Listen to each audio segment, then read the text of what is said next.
Utilitarianism. John Stuart Mill. Chapter 1. General Remarks. There are few circumstances among those which make up the present condition of human knowledge, more unlike what might have been expected, or more significant of the backward state in which speculation on the most important subjects still lingers, than the little progress which has been made in the decision of the controversy respecting the criterion of right and wrong. From the dawn of philosophy, the question concerning the summum bonum, or, what is the same thing, concerning the foundation of morality, has been accounted the main problem in speculative thought, has occupied the most gifted intellects, and divided them into sects and schools, carrying on a vigorous warfare against one another. And after more than 2,000 years the same discussions continue, philosophers are still ranged under the same contending banners, and neither thinkers nor mankind at large seem nearer to being unanimous on the subject, than when the youth Socrates listened to the old Protagoras, and asserted, if Plato's dialogue be grounded on a real conversation, the theory of utilitarianism against the popular morality of the so-called sophist. It is true that similar confusion and uncertainty, and in some cases similar discordance, exist respecting the first principles of all the sciences, not excepting that which is deemed the most certain of them, mathematics, without much impairing, generally indeed without impairing at all, the trustworthiness of the conclusions of those sciences. An apparent anomaly, the explanation of which is, that the detailed doctrines of a science are not usually deduced from, nor depend for their evidence upon, what are called its first principles. Were it not so, there would be no science more precarious, or whose conclusions were more insufficiently made out, than algebra, which derives none of its certainty from what are commonly taught to learners as its elements, since these, as laid down by some of its most eminent teachers, are as full of fictions as English law, and of mysteries as theology. The truths which are ultimately accepted as the first principles of a science, are really the last results of metaphysical analysis, practiced on the elementary notions with which the science is conversant, and their relation to the science is not that of foundations to an edifice, but of roots to a tree, which may perform their office equally well though they be never dug down to and exposed to light. But though in science the particular truths precede the general theory, the contrary might be expected to be the case with a practical art, such as morals or legislation. All action is for the sake of some end,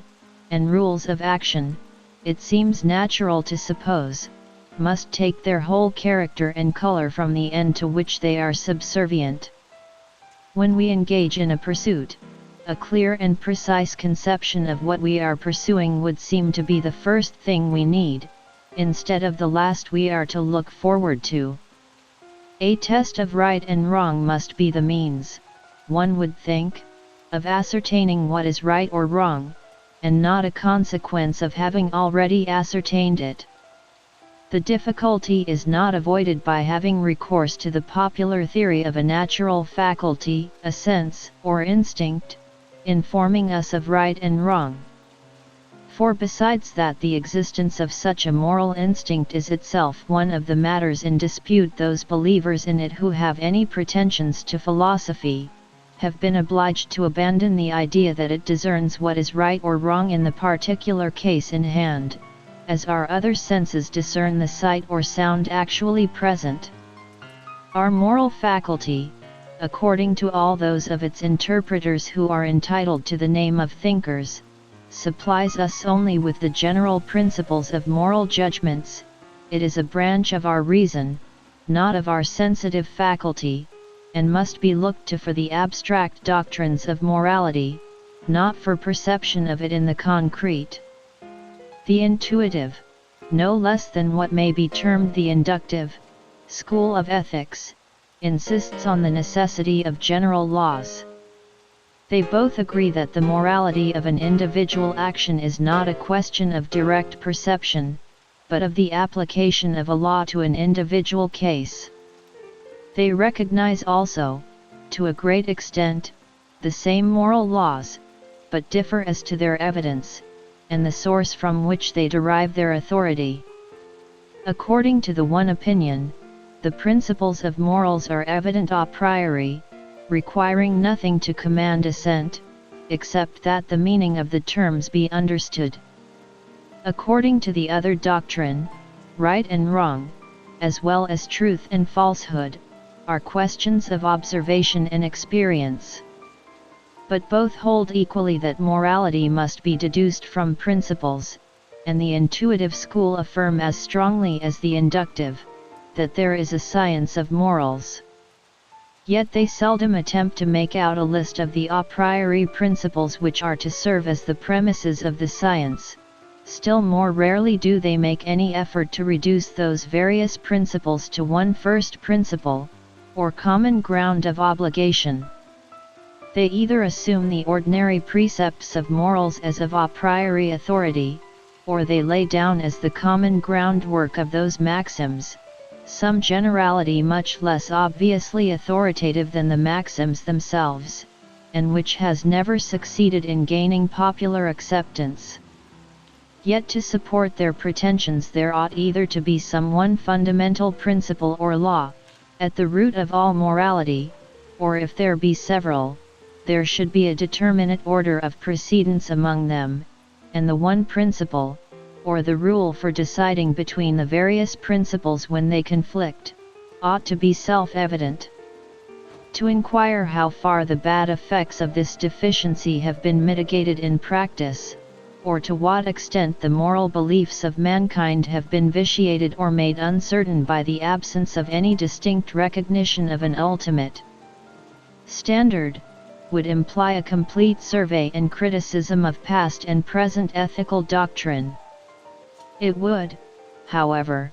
be easy to show that whatever steadiness or consistency these moral beliefs have attained, has been mainly due to the tacit influence of a standard not recognized. Although the non-existence of an acknowledged first principle has made ethics not so much a guide as a consecration of men's actual sentiments, still, as men's sentiments, both of favor and of aversion, are greatly influenced by what they suppose to be the effects of things upon their happiness, the principle of utility, or as Bentham latterly called it, the greatest happiness principle, has had a large share in forming the moral doctrines even of those who most scornfully reject its authority.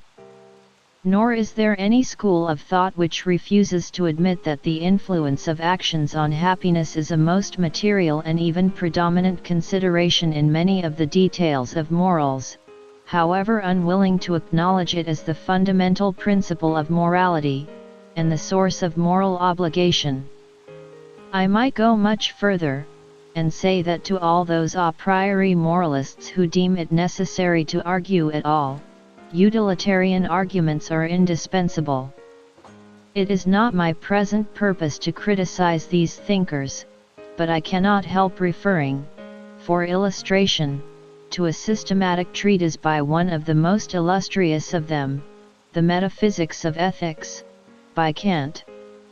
This remarkable man, whose system of thought will long remain one of the landmarks in the history of philosophical speculation, does, in the treatise in question, lay down an universal first principle as the origin and ground of moral obligation. It is this: so act, that the rule on which thou actest would admit of being adopted as a law by all rational beings. But when he begins to deduce from this precept any of the actual duties of morality, he fails, almost grotesquely, to show that there would be any contradiction, any logical, not to say physical, impossibility, in the adoption by all rational beings of the most outrageously immoral rules of conduct. All he shows is that the consequences of their universal adoption would be such as no one would choose to incur. On the present occasion, I shall, without further discussion of the other theories, attempt to contribute something towards the understanding and appreciation of the utilitarian or happiness theory, and towards such proof as it is susceptible of. It is evident that this cannot be proof in the ordinary and popular meaning of the term. Questions of ultimate ends are not amenable to direct proof. Whatever can be proved to be good, must be so by being shown to be a means to something admitted to be good without proof. The medical art is proved to be good, by its conducing to health, but how is it possible to prove that health is good? The art of music is good, for the reason, among others, that it produces pleasure, but what proof is it possible to give that pleasure is good? If, then, it is asserted that there is a comprehensive formula, including all things which are in themselves good, and that whatever else is good, is not so as an end, but as a mean, the formula may be accepted or rejected, but is not a subject of what is commonly understood by proof. We are not, however, to infer that its acceptance or rejection must depend on blind impulse, or arbitrary choice. There is a larger meaning of the word proof, in which this question is as amenable to it as any other of the disputed questions of philosophy. The subject is within the cognizance of the rational faculty, and neither does that faculty deal with it solely in the way of intuition. Considerations may be presented capable of determining the intellect either to give or withhold its assent to the doctrine, and this is equivalent to proof. We shall examine presently of what nature are these considerations, in what manner they apply to the case, and what rational grounds, therefore, can be given for accepting or rejecting the utilitarian formula. But it is a preliminary condition of rational acceptance or rejection, that the formula should be correctly understood. I believe that the very imperfect notion ordinarily formed of its meaning, is the chief obstacle which impedes its reception, and that could it be cleared, even from only the grosser misconceptions, the question would be greatly simplified, and a large proportion of its difficulties removed. Before, therefore, I attempt to enter into the philosophical grounds which can be given for assenting to the utilitarian standard, I shall offer some illustrations of the doctrine itself, with the view of showing more clearly what it is, distinguishing it from what it is not, and disposing of such of the practical objections to it as either originate in, or are closely connected with, mistaken interpretations of its meaning. Having thus prepared the ground, I shall afterwards endeavor to throw such light as I can upon the question, considered as one of philosophical theory. Chapter 2. What Utilitarianism is. A passing remark is all that needs be given to the ignorant blunder of supposing that those who stand up for utility as the test of right and wrong, use the term in that restricted and merely colloquial sense in which utility is opposed to pleasure. An apology is due to the philosophical opponents of utilitarianism, for even the momentary appearance of confounding them with any one capable of so absurd a misconception, which is the more extraordinary, inasmuch as the contrary accusation, of referring everything to pleasure, and that too in its grossest form, is another of the common charges against utilitarianism, and, as has been pointedly remarked by an able writer, the same sort of persons, and often the very same persons, denounce the theory as impracticably dry when the word utility precedes the word pleasure, and as too practicably voluptuous when the word pleasure precedes the word utility. Those who know anything about the matter are aware that every writer, from Epicurus to Bentham, who maintained the theory of utility, meant by it, not something to be contradistinguished from pleasure, but pleasure itself, together with exemption from pain, and instead of opposing the useful to the agreeable or the ornamental, have always declared that the useful means these, among other things. Yet the common herd, including the herd of writers, not only in newspapers and periodicals, but in books of weight and pretension, are perpetually falling into this shallow mistake. Having caught up the word utilitarian, while knowing nothing whatever about it but its sound, they habitually express by it the rejection, or the neglect, of pleasure in some of its forms, of beauty, of ornament, or of amusement. Nor is the term thus ignorantly misapplied solely in disparagement, but occasionally in compliment, as though it implied superiority to frivolity and the mere pleasures of the moment. And this perverted use is the only one in which the word is popularly known, and the one from which the new generation are acquiring their sole notion of its meaning. Those who introduced the word, but who had for many years discontinued it as a distinctive appellation, may well feel themselves called upon to resume it, if by doing so they can hope to contribute anything towards rescuing it from this utter degradation. The creed which accepts as the foundation of morals, utility, or the greatest happiness principle, holds that actions are right in proportion as they tend to promote happiness, wrong as they tend to produce the reverse of happiness.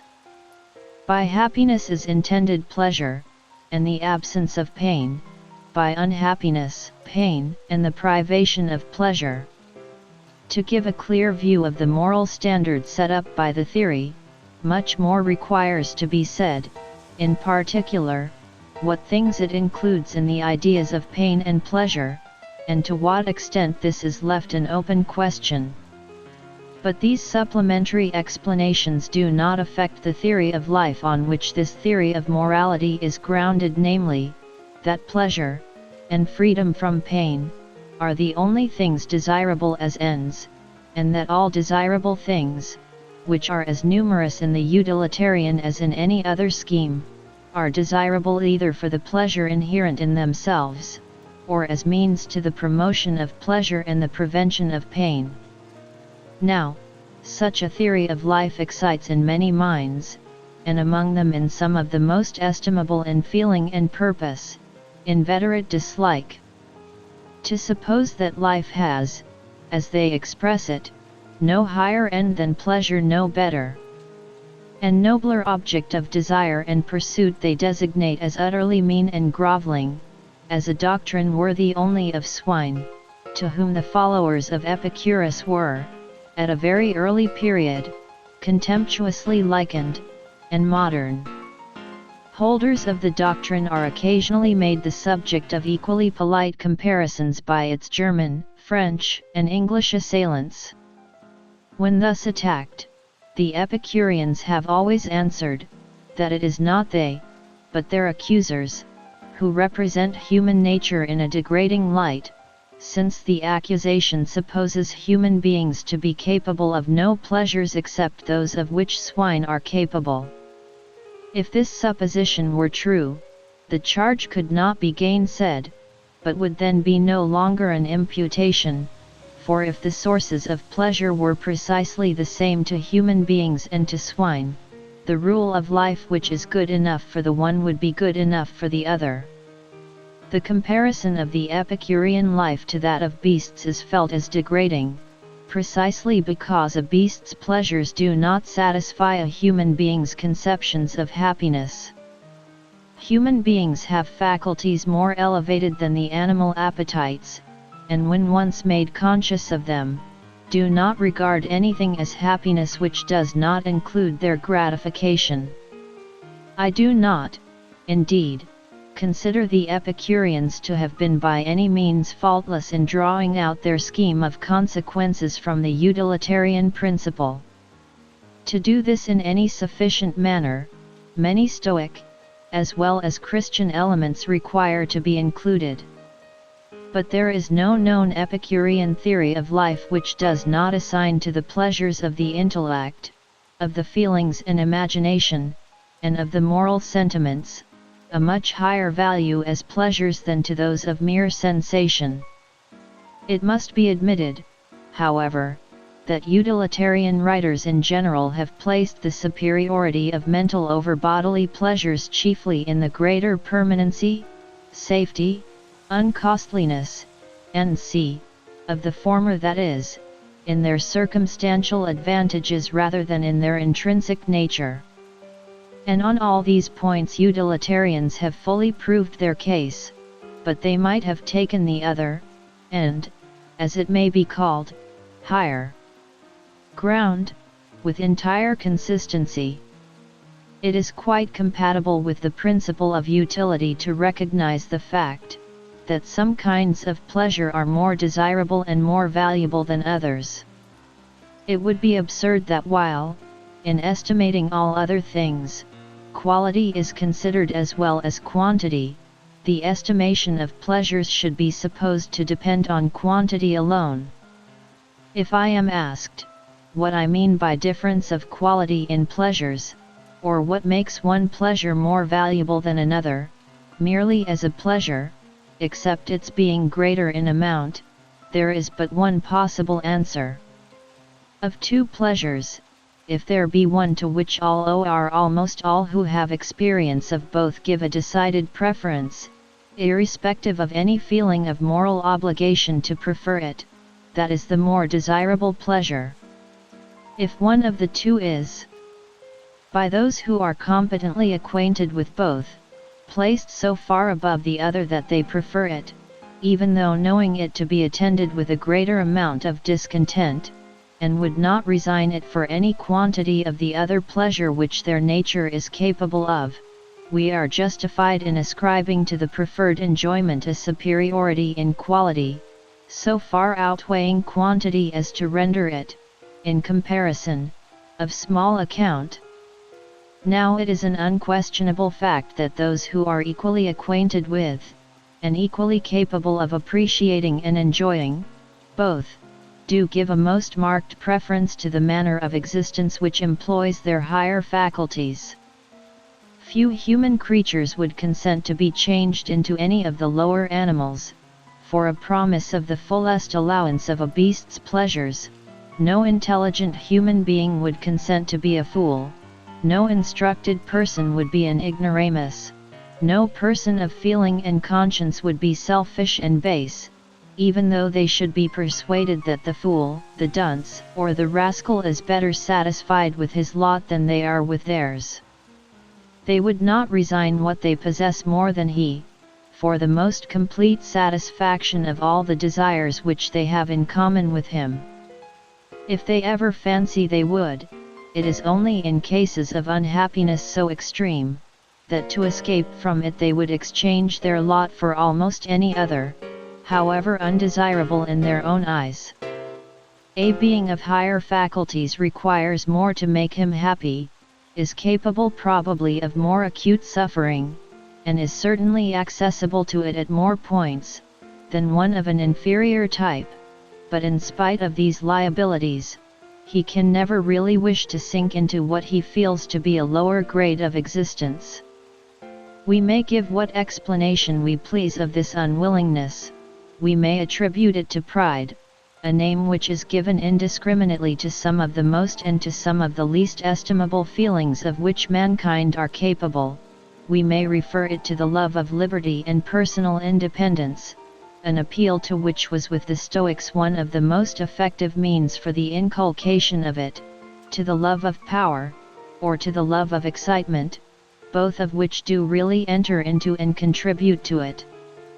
But its most appropriate appellation is a sense of dignity, which all human beings possess in one form or other, and in some, though by no means in exact proportion to their higher faculties, and which is so essential a part of the happiness of those in whom it is strong,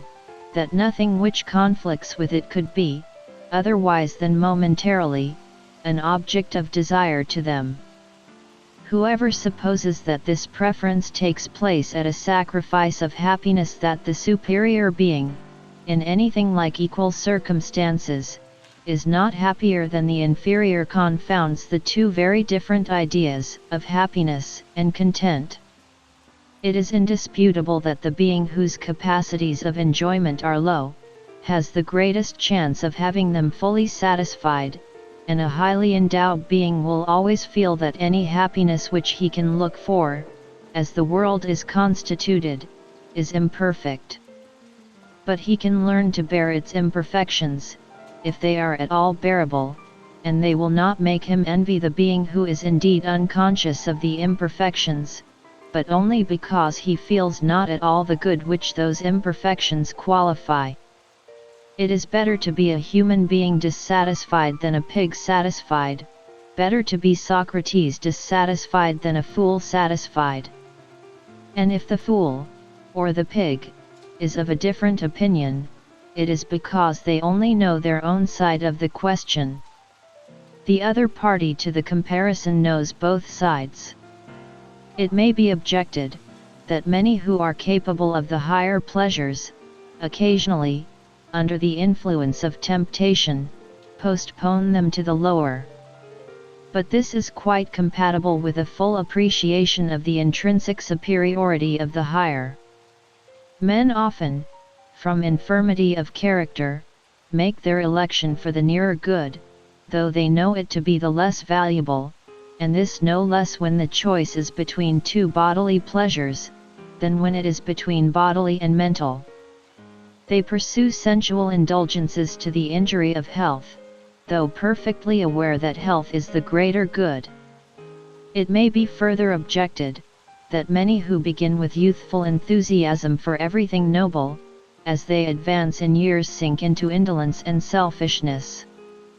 But I do not believe that those who undergo this very common change, voluntarily choose the lower description of pleasures in preference to the higher.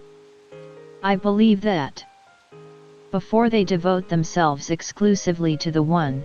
they have already become incapable of the other. Capacity for the nobler feelings is in most natures a very tender plant, easily killed, not only by hostile influences, but by mere want of sustenance, and in the majority of young persons it speedily dies away if the occupations to which their position in life has devoted them, and the society into which it has thrown them, are not favorable to keeping that higher capacity in exercise. Men lose their high aspirations as they lose their intellectual tastes, because they have not time or opportunity for indulging them, and they addict themselves to inferior pleasures, not because they deliberately prefer them, but because they are either the only ones to which they have access, or the only ones which they are any longer capable of enjoying. It may be questioned whether anyone who has remained equally susceptible to both classes of pleasures, ever knowingly and calmly preferred the lower, though many, in all ages, have broken down in an ineffectual attempt to combine both. From this verdict of the only competent judges, I apprehend there can be no appeal. On a question which is the best worth having of two pleasures, or which of two modes of existence is the most grateful to the feelings, apart from its moral attributes and from its consequences, the judgment of those who are qualified by knowledge of both, or, if they differ, that of the majority among them, must be admitted as final. And there needs be the less hesitation to accept this judgment respecting the quality of pleasures, since there is no other tribunal to be referred to even on the question of quantity. What means are there of determining which is the acutest of two pains, or the intensest of two pleasurable sensations, except the general suffrage of those who are familiar with both? Neither pains nor pleasures are homogeneous, and pain is always heterogeneous with pleasure. What is there to decide whether a particular pleasure is worth purchasing at the cost of a particular pain, except the feelings and judgment of the experienced? When, therefore, those feelings and judgment declare the pleasures derived from the higher faculties to be preferable in kind, apart from the question of intensity, to those of which the animal nature, disjoined from the higher faculties, is susceptible, they are entitled on this subject to the same regard. I have dwelt on this point, as being a necessary part of a perfectly just conception of utility or happiness, considered as the directive rule of human conduct. But it is by no means an indispensable condition to the acceptance of the utilitarian standard, for that standard is not the agent's own greatest happiness, but the greatest amount of happiness altogether, and if it may possibly be doubted whether a noble character is always the happier for its nobleness, there can be no doubt that it makes other people happier, and that the world in general is immensely a gainer by it. Utilitarianism, therefore, could only attain its end by the general cultivation of nobleness of character, even if each individual were only benefited by the nobleness of others, and his own, so far as happiness is concerned, were a sheer deduction from the benefit. But the bare enunciation of such an absurdity as this last, renders refutation superfluous. According to the greatest happiness principle, as above explained, the ultimate end, with reference to and for the sake of which all other things are desirable,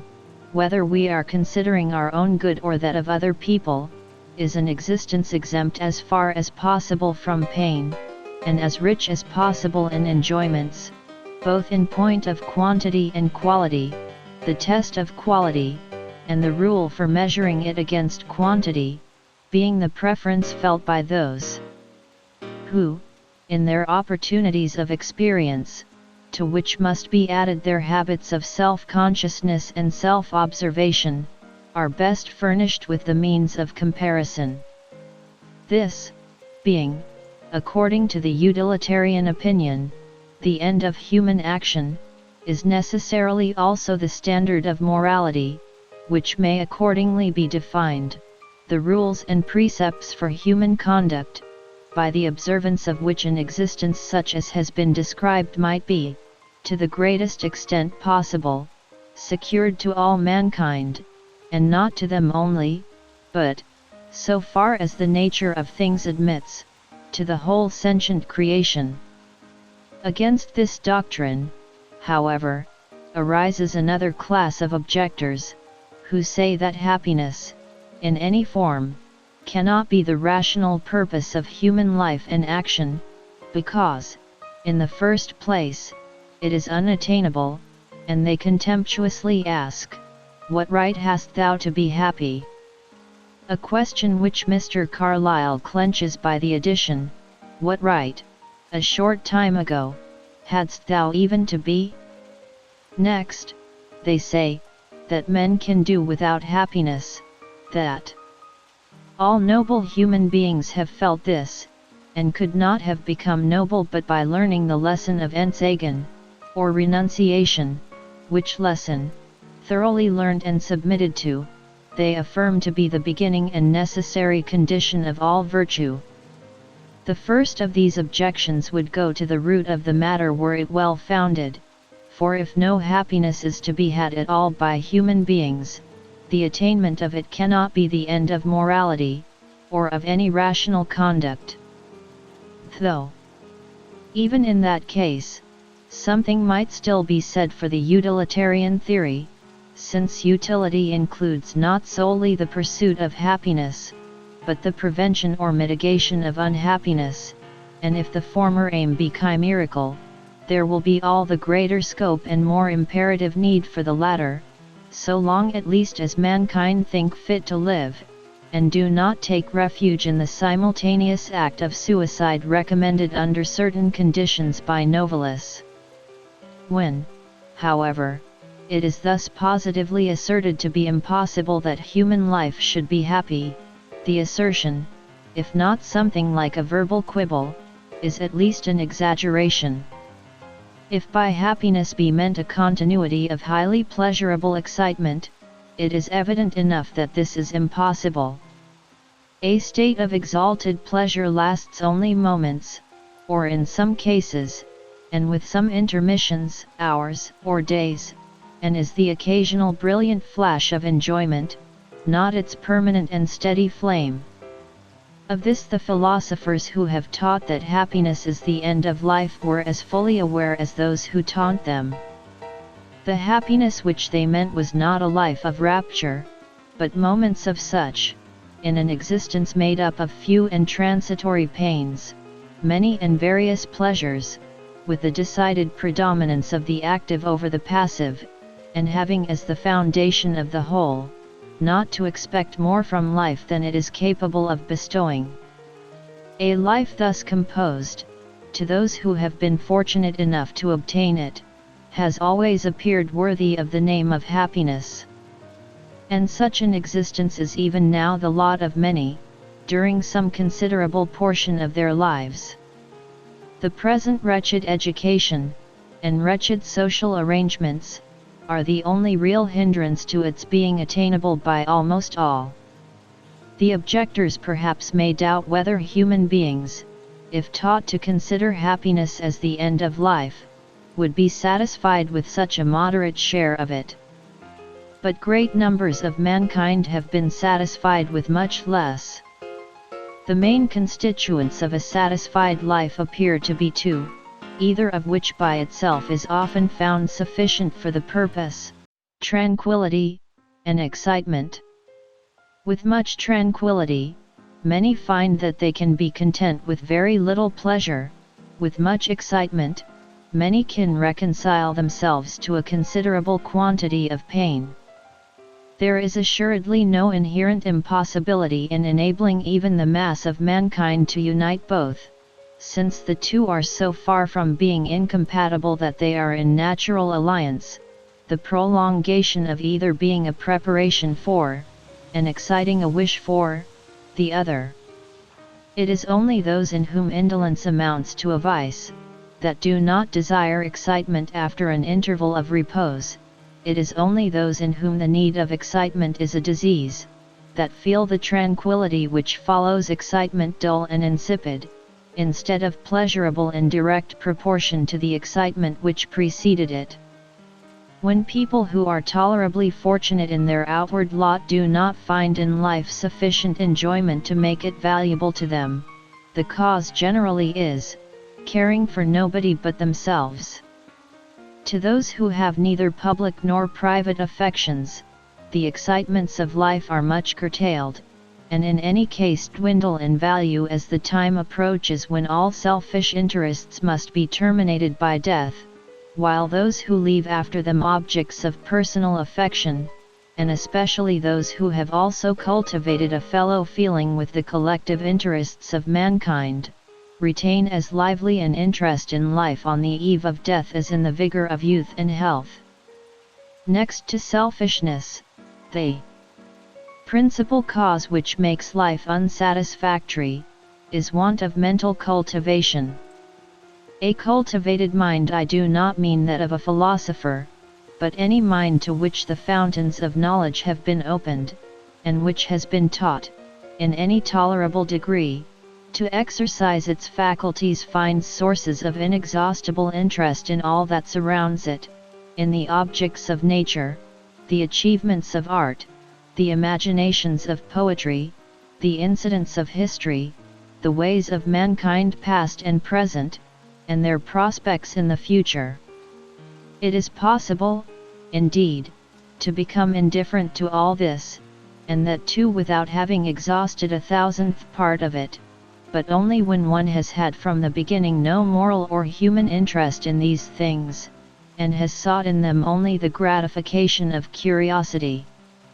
Now there is absolutely no reason in the nature of things why an amount of mental culture sufficient to give an intelligent interest in these objects of contemplation, should not be the inheritance of every one born in a civilized country.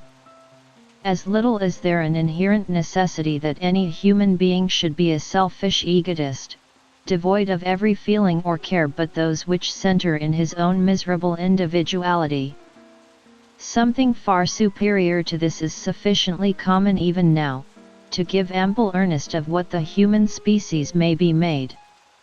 Genuine private affections, and a sincere interest in the public good, are possible, though in unequal degrees, to every rightly brought up human being. In a world in which there is so much to interest, so much to enjoy, and so much also to correct and improve, every one who has this moderate amount of moral and intellectual requisites is capable of an existence which may be called enviable, and unless such a person, through bad laws, or subjection to the will of others, is denied the liberty to use the sources of happiness within his reach, he will not fail to find this enviable existence, if he escape the positive evils of life, the great sources of physical and mental suffering such as indigence, disease, and the unkindness, worthlessness, or premature loss of objects of affection. The main stress of the problem lies, therefore, in the contest with these calamities, from which it is a rare good fortune entirely to escape, which, as things now are, cannot be obviated, and often cannot be in any material degree mitigated. Yet no one whose opinion deserves a moment's consideration can doubt that most of the great positive evils of the world are in themselves removable, and will, if human affairs continue to improve, be in the end reduced within narrow limits. Poverty, in any sense implying suffering, may be completely extinguished by the wisdom of society, combined with the good sense and providence of individuals. Even that most intractable of enemies, disease, may be indefinitely reduced in dimensions by good physical and moral education, and proper control of noxious influences, while the progress of science holds out a promise for the future of still more direct conquests over this detestable foe. And every advance in that direction relieves us from some, not only of the chances which cut short our own lives, but, what concerns us still more, which deprive us of those in whom our happiness is wrapped up. As for vicissitudes of fortune, and other disappointments connected with worldly circumstances, these are principally the effect either of gross imprudence, of ill-regulated desires, or of bad or imperfect social institutions. All the grand sources, in short, of human suffering are in a great degree, many of them almost entirely, conquerable by human care and effort, and though their removal is grievously slow, though a long succession of generations will perish in the breach before the conquest is completed, and this world becomes all that, if will and knowledge were not wanting, it might easily be made, yet every mind sufficiently intelligent and generous to bear a part, however small and unconspicuous, in the endeavor, will draw a noble enjoyment from the contest itself, which he would not for any bribe in the form of selfish indulgence consent to be without. And this leads to the true estimation of what is said by the objectors concerning the possibility, and the obligation, of learning to do without happiness. Unquestionably it is possible to do without happiness. It is done involuntarily by 19/20ths of mankind, even in those parts of our present world which are least deep in barbarism, and it often has to be done voluntarily by the hero or the martyr, for the sake of something which he prizes more than his individual happiness. But this something, what is it, unless the happiness of others, or some of the requisites of happiness? It is noble to be capable of resigning entirely one's own portion of happiness, or chances of it, but, after all, this self-sacrifice must be for some end, it is not its own end, and if we are told that its end is not happiness, but virtue, which is better than happiness, I ask, would the sacrifice be made if the hero or martyr did not believe that it would earn for others immunity from similar sacrifices? Would it be made, if he thought that his renunciation of happiness for himself would produce no fruit for any of his fellow creatures,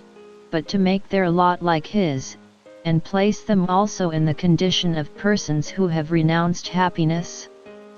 All honor to those who can abnegate for themselves the personal enjoyment of life, when by such renunciation they contribute worthily to increase the amount of happiness in the world. But he who does it, or professes to do it, for any other purpose, is no more deserving of admiration than the ascetic mounted on his pillar. He may be an inspiriting proof of what men can do, but assuredly not an example of what they should. Though it is only in a very imperfect state of the world's arrangements that any one can best serve the happiness of others by the absolute sacrifice of his own,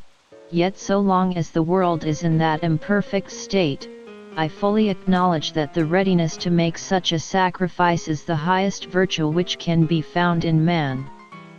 I will add, that in this condition of the world, paradoxical as the assertion may be, the conscious ability to do without happiness gives the best prospect of realizing such happiness as is attainable. For nothing except that consciousness can raise a person above the chances of life, by making him feel that, let fate and fortune do their worst, they have not power to subdue him, which, once felt, frees him from excess of anxiety concerning the evils of life, and enables him, like many a Stoic in the worst times of the Roman Empire, to cultivate in tranquility the sources of satisfaction accessible to him, without concerning himself about the uncertainty of their duration, any more than about their inevitable end.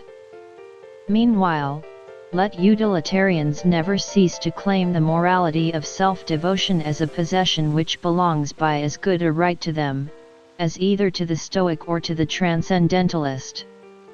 The utilitarian morality does recognize in human beings the power of sacrificing their own greatest good for the good of others. It only refuses to admit that the sacrifice is itself a good. A sacrifice which does not increase, or tend to increase, the sum total of happiness, it considers as wasted. The only self-renunciation which it applauds, is devotion to the happiness, or to some of the means of happiness, of others, either of mankind collectively, or of individuals within the limits imposed by the collective interests of mankind. I must again repeat, what the assailants of utilitarianism seldom have the justice to acknowledge, that the happiness which forms the utilitarian standard of what is right in conduct, is not the agent's own happiness, but that of all concerned. As between his own happiness and that of others, utilitarianism requires him to be as strictly impartial as a disinterested and benevolent spectator. In the Golden Rule of Jesus of Nazareth, we read the complete spirit of the ethics of utility. To do as one would be done by, and to love one's neighbor as oneself, constitute the ideal perfection of utilitarian morality. As the means of making the nearest approach to this ideal, utility would enjoin, first, that laws and social arrangements should place the happiness, or, as speaking practically it may be called, the interest, of every individual, as nearly as possible in harmony with the interest of the whole, and secondly, that education and opinion, which have so vast a power over human character, should so use that power as to establish in the mind of every individual an indissoluble association between his own happiness and the good of the whole, especially between his own happiness and the practice of such modes of conduct, negative and positive, as regard for the universal happiness prescribes, so that not only he may be unable to conceive the possibility of happiness to himself, consistently with conduct opposed to the general good, but also that a direct impulse to promote the general good may be in every individual one of the habitual motives of action, and the sentiments connected therewith may fill a large and prominent place in every human being's sentient existence. If the impugners of the utilitarian morality represented it to their own minds in this its true character, I know not what recommendation possessed by any other morality they could possibly affirm to be wanting to it, what more beautiful or more exalted developments of human nature any other ethical system can be supposed to foster, or what springs of action, not accessible to the utilitarian, such systems rely on for giving effect to their mandates. The objectors to utilitarianism cannot always be charged with representing it in a discreditable light. On the contrary, those among them who entertain anything like a just idea of its disinterested character, sometimes find fault with its standard as being too high for humanity. They say it is exacting too much to require that people shall always act from the inducement of promoting the general interests of society. But this is to mistake the very meaning of a standard of morals, and to confound the rule of action with the motive of it. It is the business of ethics to tell us what are our duties, or by what test we may know them, but no system of ethics requires that the sole motive of all we do shall be a feeling of duty. On the contrary, 99/100ths of all our actions are done from other motives, and rightly so done, if the rule of duty does not condemn them. It is the more unjust to utilitarianism that this particular misapprehension should be made a ground of objection to it, inasmuch as utilitarian moralists have gone beyond almost all others in affirming that the motive has nothing to do with the morality of the action, though much with the worth of the agent. He who saves a fellow creature from drowning does what is morally right, whether his motive be duty, or the hope of being paid for his trouble. He who betrays the friend that trusts him, is guilty of a crime, even if his object be to serve another friend to whom he is under greater obligations. But to speak only of actions done from the motive of duty, and in direct obedience to principle, it is a misapprehension of the utilitarian mode of thought, to conceive it as implying that people should fix their minds upon so wide a generality as the world, or society at large. The great majority of good actions are intended,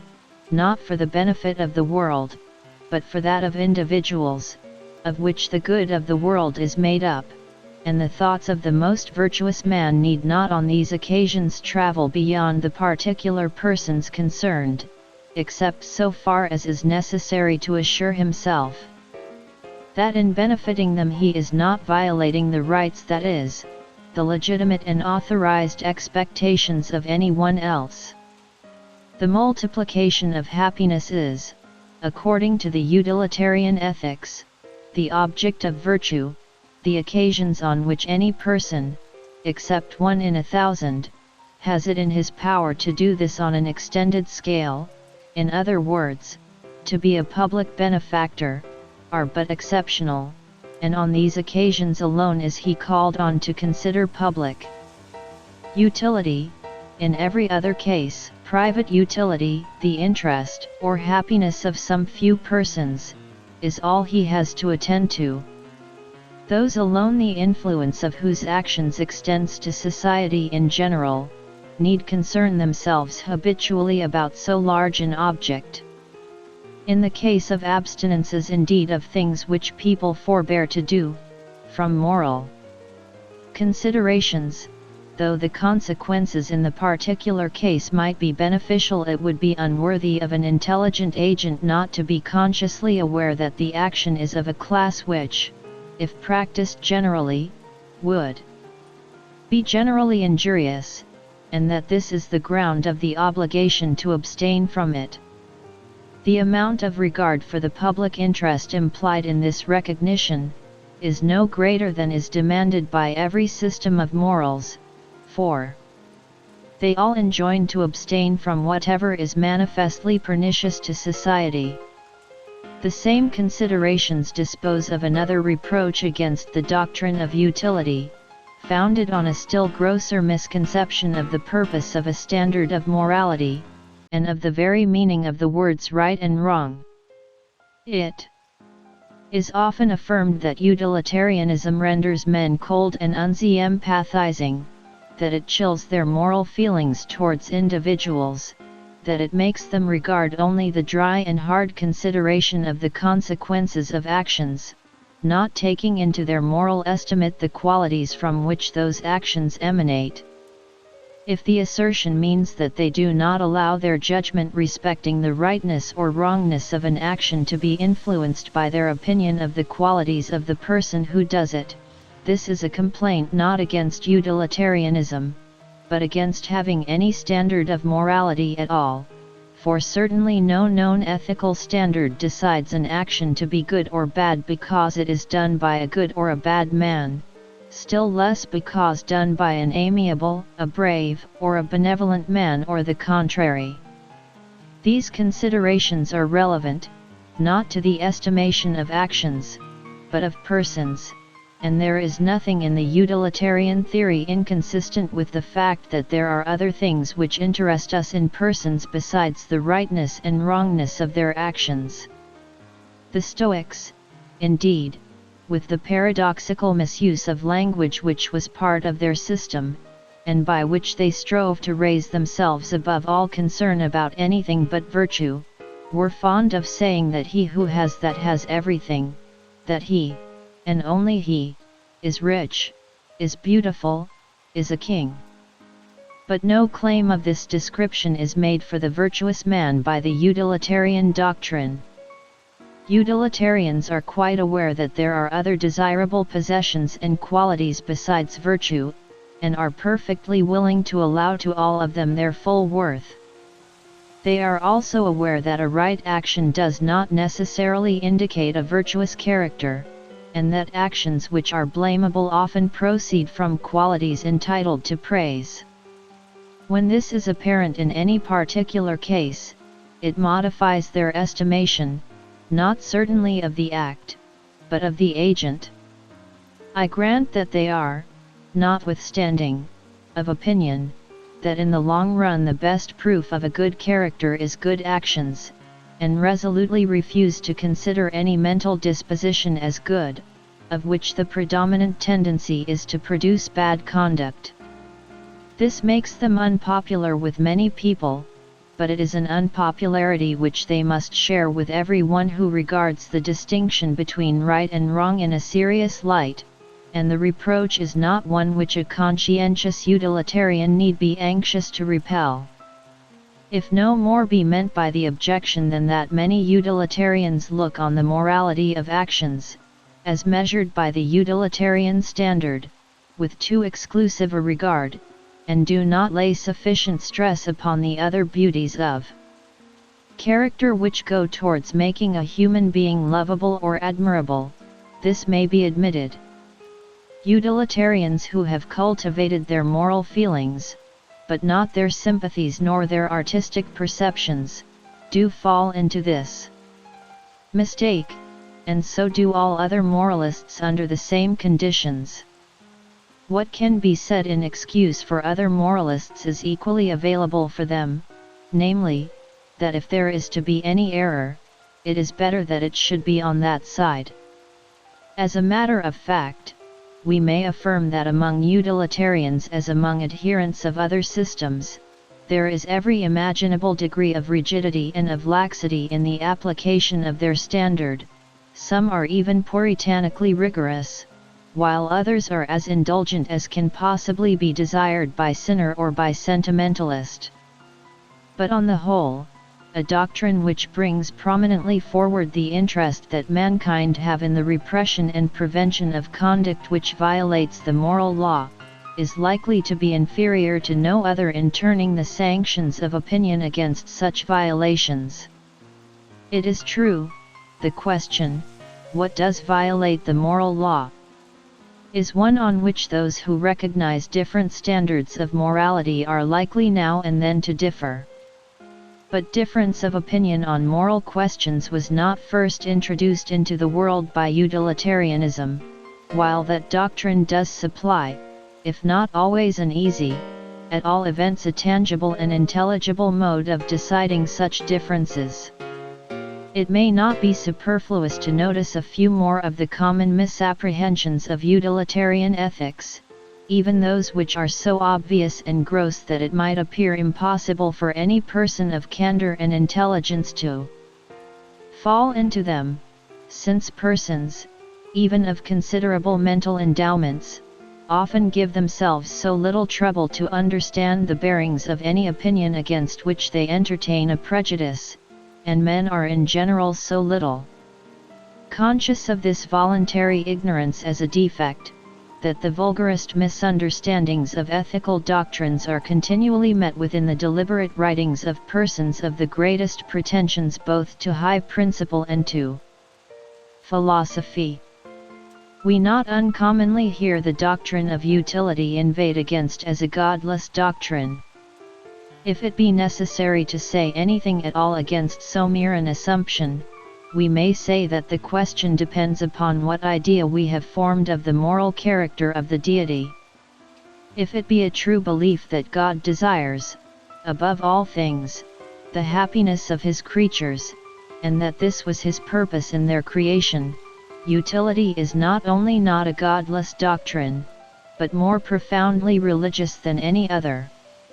If it be meant that utilitarianism does not recognize the revealed will of God as the supreme law of morals, I answer, that an utilitarian who believes in the perfect goodness and wisdom of God, necessarily believes that whatever God has thought fit to reveal on the subject of morals, must fulfill the requirements of utility in a supreme degree.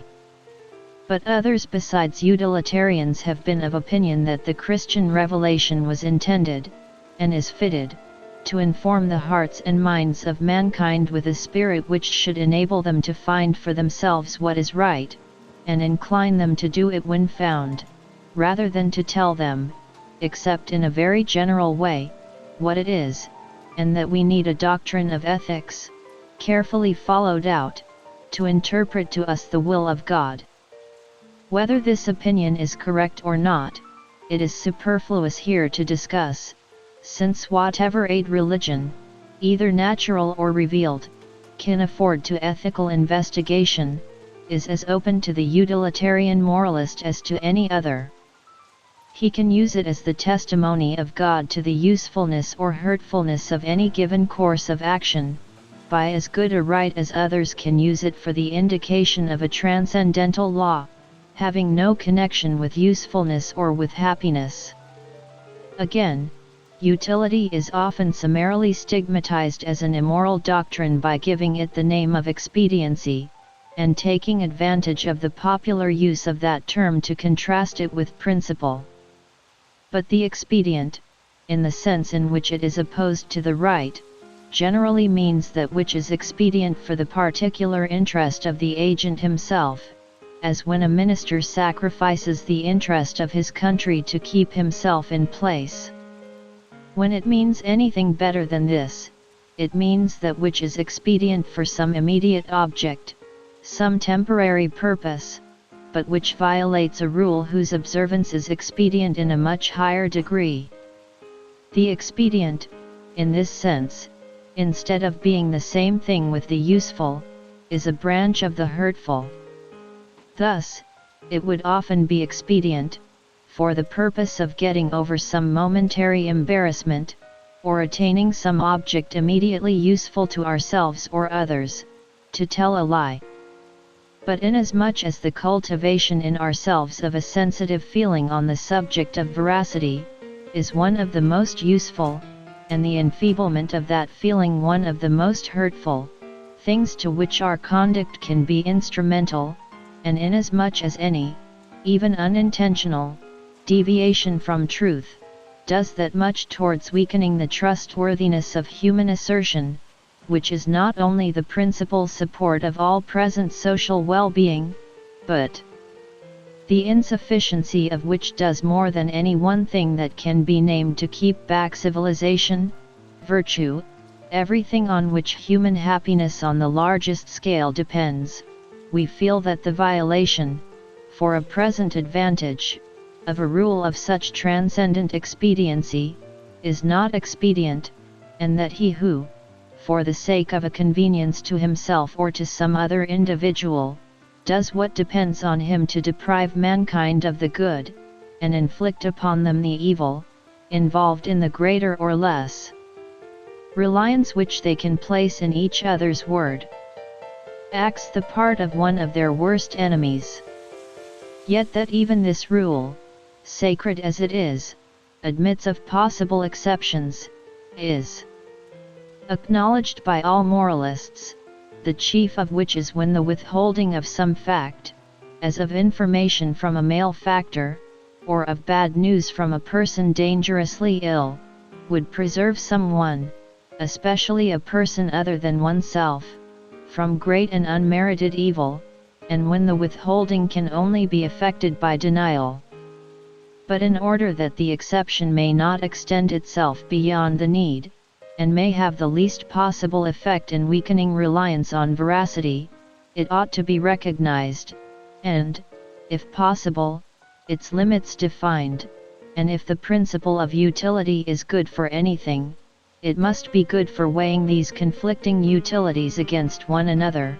and marking out the region within which one or the other preponderates.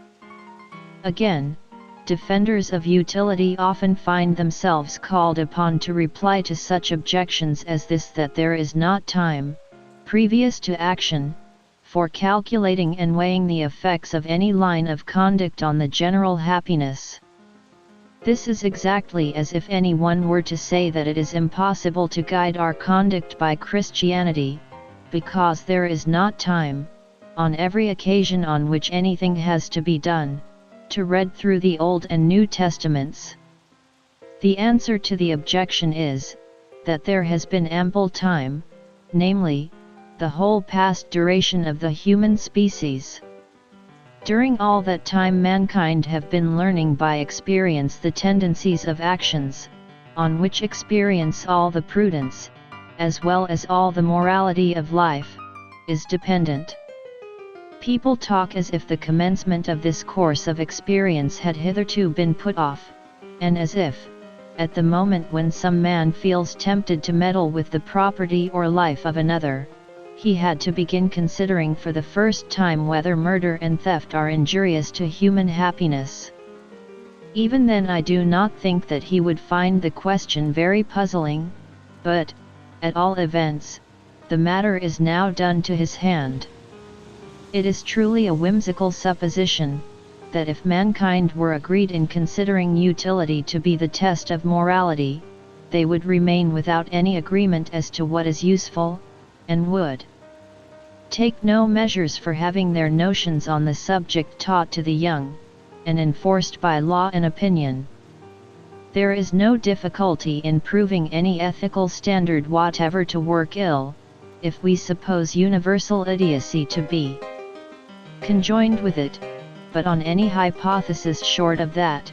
mankind must by this time have acquired positive beliefs as to the effects of some actions on their happiness, and the beliefs which have thus come down are the rules of morality for the multitude, and for the philosopher until he has succeeded in finding better.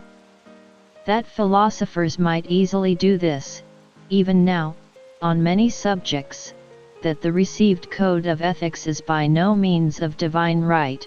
and that mankind have still much to learn as to the effects of actions on the general happiness, I admit, or rather, earnestly maintain. The corollaries from the principle of utility, like the precepts of every practical art, admit of indefinite improvement, and, in a progressive state of the human mind, their improvement is perpetually going on. But to consider the rules of morality as improvable, is one thing; to pass over the intermediate generalizations entirely, and endeavor to test each individual action directly by the first principle, is another. It is a strange notion that the acknowledgement of a first principle is inconsistent with the admission of secondary ones. To inform a traveler respecting the place of his ultimate destination, is not to forbid the use of landmarks and direction posts on the way. The proposition that happiness is the end and aim of morality, does not mean that no road ought to be laid down to that goal, or that persons going thither should not be advised to take one direction rather than another. Men really ought to leave off talking a kind of nonsense on this subject, which they would neither talk nor listen to on other matters of practical concernment. Nobody argues that the art of navigation is not founded on astronomy, because sailors cannot wait to calculate the nautical almanac. Being rational creatures, they go to sea with it ready calculated, and all rational creatures go out upon the sea of life with their minds made up on the common questions of right and wrong, as well as on many of the far more difficult questions of wise and foolish. And this, as long as foresight is a human quality, it is to be presumed they will continue to do. Whatever we adopt as the fundamental principle of morality, we require subordinate principles to apply it by. The impossibility of doing without them, being common to all systems, can afford no argument against any one in particular, but gravely to argue as if no such secondary principles could be had, and as if mankind had remained till now, and always must remain, without drawing any general conclusions from the experience of human life, is as high a pitch, I think, as absurdity has ever reached in philosophical controversy. The remainder of the stock arguments against utilitarianism mostly consist in laying to its charge the common infirmities of human nature, and the general difficulties which embarrass conscientious persons in shaping their course through life. We are told that an utilitarian will be apt to make his own particular case an exception to moral rules, and, when under temptation, will see an utility in the breach of a rule, greater than he will see in its observance. But is utility the only creed which is able to furnish us with excuses for evil doing, and means of cheating our own conscience? They are afforded in abundance by all doctrines which recognize as a fact in morals the existence of conflicting considerations, which all doctrines do, that have been believed by sane persons. It is not the fault of any creed, but of the complicated nature of human affairs, that rules of conduct cannot be so framed as to require no exceptions, and that hardly any kind of action can safely be laid down as either always obligatory or always condemnable. There is no ethical creed which does not temper the rigidity of its laws, by giving a certain latitude, under the moral responsibility of the agent, for accommodation to peculiarities of circumstances, and under every creed, at the opening thus made, self-deception and dishonest casuistry get in. There exists no moral system under which there do not arise unequivocal cases of conflicting obligation. These are the real difficulties, the knotty points both in the theory of ethics, and in the conscientious guidance of personal conduct. They are overcome practically with greater or with less success according to the intellect and virtue of the individual, but it can hardly be pretended that any one will be the less qualified for dealing with them, from possessing an ultimate standard to which conflicting rights and duties can be referred. If utility is the ultimate source of moral obligations, utility may be invoked to decide between them when their demands are incompatible. Though the application of the standard may be difficult, it is better than none at all, while in other systems, the moral laws all claiming independent authority, there is no common umpire entitled to interfere between them. Their claims to precedence one over another rest on little better than sophistry, and unless determined, as they generally are, by the unacknowledged influence of considerations of utility, afford a free scope for the action of personal desires and partialities. We must remember that only in these cases of conflict between secondary principles is it requisite that first principles should be appealed to. There is no case of moral obligation in which some secondary principle is not involved, and if only one, there can seldom be any real doubt which one it is, in the mind of any person by whom the principle itself is recognized. Chapter 3. Of the ultimate sanction of the principle of utility. The question is often asked, and properly so, in regard to any supposed moral standard: what is its sanction? What are the motives to obey it? Or more specifically, what is the source of its obligation? Whence does it derive its binding force? It is a necessary part of moral philosophy to provide the answer to this question, which, though frequently assuming the shape of an objection to the utilitarian morality, as if it had some special applicability to that above others, really arises in regard to all standards. It arises, in fact, whenever a person is called on to adopt a standard or refer morality to any basis on which he has not been accustomed to rest it. For the customary morality, that which education and opinion have consecrated, is the only one which presents itself to the mind with the feeling of being in itself obligatory, and when a person is asked to believe that this morality derives its obligation from some general principle round which custom has not thrown the same halo, the assertion is to him a paradox. The supposed corollaries seem to have a more binding force than the original theorem, the superstructure seems to stand better without, than with, what is represented as its foundation. He says to himself, I feel that I am bound not to rob or murder, betray or deceive, but why am I bound to promote the general happiness? If my own happiness lies in something else, why may I not give that the preference? If the view adopted by the utilitarian philosophy of the nature of the moral sense be correct, this difficulty will always present itself, until the influences which form moral character have taken the same hold of the principle which they have taken of some of the consequences, until, by the improvement of education, the feeling of unity with our fellow creatures shall be, what it cannot be doubted that Christ intended it to be, as deeply rooted in our character, and to our own consciousness as completely a part of our nature, as the horror of crime is in an ordinarily well brought up young person. In the meantime, however, the difficulty has no peculiar application to the doctrine of utility, but is inherent in every attempt to analyze morality and reduce it to principles, which, unless the principle is already in men's minds invested with as much sacredness as any of its applications, always seems to divest them of a part of their sanctity. The principle of utility either has, or there is no reason why it might not have, all the sanctions which belong to any other system of morals. Those sanctions are either external or internal. Of the external sanctions it is not necessary to speak at any length. They are the hope of favor and the fear of displeasure from our fellow creatures or from the ruler of the universe, along with whatever we may have of sympathy or affection for them or of love and awe of him,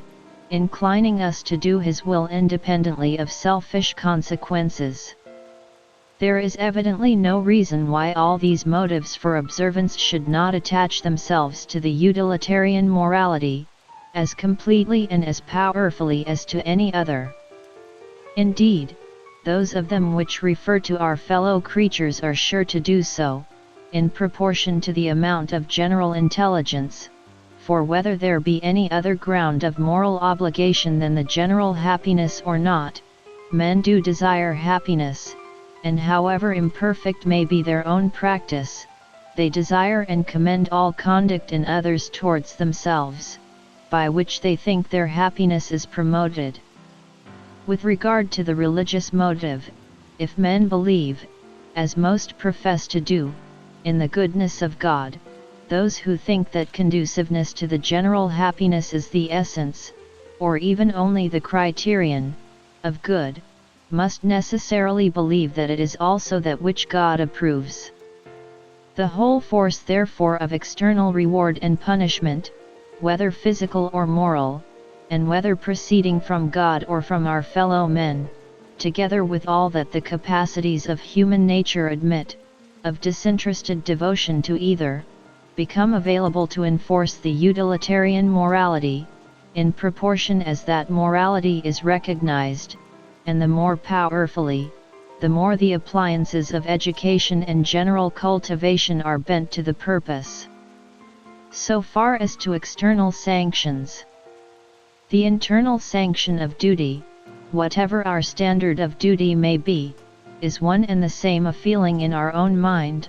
a pain, more or less intense, attendant on violation of duty, which in properly cultivated moral natures rises, in the more serious cases, into shrinking from it as an impossibility. This feeling, when disinterested, and connecting itself with the pure idea of duty, and not with some particular form of it, or with any of the merely accessory circumstances, is the essence of conscience, though in that complex phenomenon as it actually exists, the simple fact is in general all encrusted over with collateral associations, derived from sympathy, from love, and still more from fear, from all the forms of religious feeling, from the recollections of childhood and of all our past life, from self-esteem, desire of the esteem of others, and occasionally even self-abasement. This extreme complication is, I apprehend, the origin of the sort of mystical character which, by a tendency of the human mind of which there are many other examples, is apt to be attributed to the idea of moral obligation, and which leads people to believe that the idea cannot possibly attach itself to any other objects than those which, by a supposed mysterious law, are found in our present experience to excite it. Its binding force, however, consists in the existence of a mass of feeling which must be broken through in order to do what violates our standard of right, and which, if we do nevertheless violate that standard, will probably have to be encountered afterwards in the form of remorse. Whatever theory we have of the nature or origin of conscience, this is what essentially constitutes it. The ultimate sanction, therefore, of all morality, external motives apart,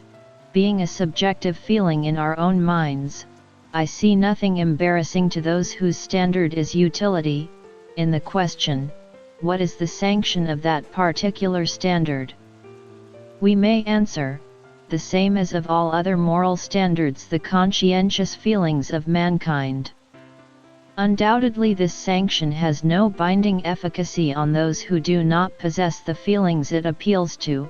but neither will these persons be more obedient to any other moral principle than to the utilitarian one. On them morality of any kind has no hold but through the external sanctions. Meanwhile the feelings exist, a feat in human nature, the reality of which, and the great power with which they are capable of acting on those in whom they have been duly cultivated, are proved by experience. No reason has ever been shown why they may not be cultivated to as great intensity in connection with the utilitarian, as with any other rule of morals. There is, I am aware, a disposition to believe that a person who sees in moral obligation a transcendental fact, an objective reality belonging to the province of things in themselves, is likely to be more obedient to it than one who believes it to be entirely subjective, having its seat in human consciousness only. But whatever a person's opinion may be on this point of ontology, the force he is really urged by is his own subjective feeling, and is exactly measured by its strength. No one's belief that duty is an objective reality is stronger than the belief that God is so, yet the belief in God, apart from the expectation of actual reward and punishment, only operates on conduct through, and in proportion to, the subjective religious feeling. The sanction, so far as it is disinterested, is always in the mind itself, and the notion, therefore, of the transcendental moralists must be, that this sanction will not exist in the mind unless it is believed to have its root out of the mind, and that if a person is able to say to himself, that which is restraining me, and which is called my conscience, is only a feeling in my own mind, he may possibly draw the conclusion that when the feeling ceases the obligation ceases, and that if he find the feeling inconvenient, he may disregard it, and endeavor to get rid of it. But is this danger confined to the utilitarian morality? Does the belief that moral obligation has its seat outside the mind make the feeling of it too strong to be got rid of? The fact is so far otherwise, that all moralists admit and lament the ease with which, in the generality of minds, conscience can be silenced or stifled. The question, need I obey my conscience? Is quite as often put to themselves by persons who never heard of the principle of utility, as by its adherents. Those whose conscientious feelings are so weak as to allow of their asking this question, if they answer it affirmatively, will not do so because they believe in the transcendental theory, but because of the external sanctions. It is not necessary, for the present purpose, to decide whether the feeling of duty is innate or implanted. Assuming it to be innate, it is an open question to what objects it naturally attaches itself, for the philosophic supporters of that theory are now agreed that the intuitive perception is of principles of morality, and not of the details. If there be anything innate in the matter, I see no reason why the feeling which is innate should not be that of regard to the pleasures and pains of others. If there is any principle of morals which is intuitively obligatory, I should say it must be that. If so, the intuitive ethics would coincide with the utilitarian, and there would be no further quarrel between them. Even as it is, the intuitive moralists, though they believe that there are other intuitive moral obligations, do already believe this to be one,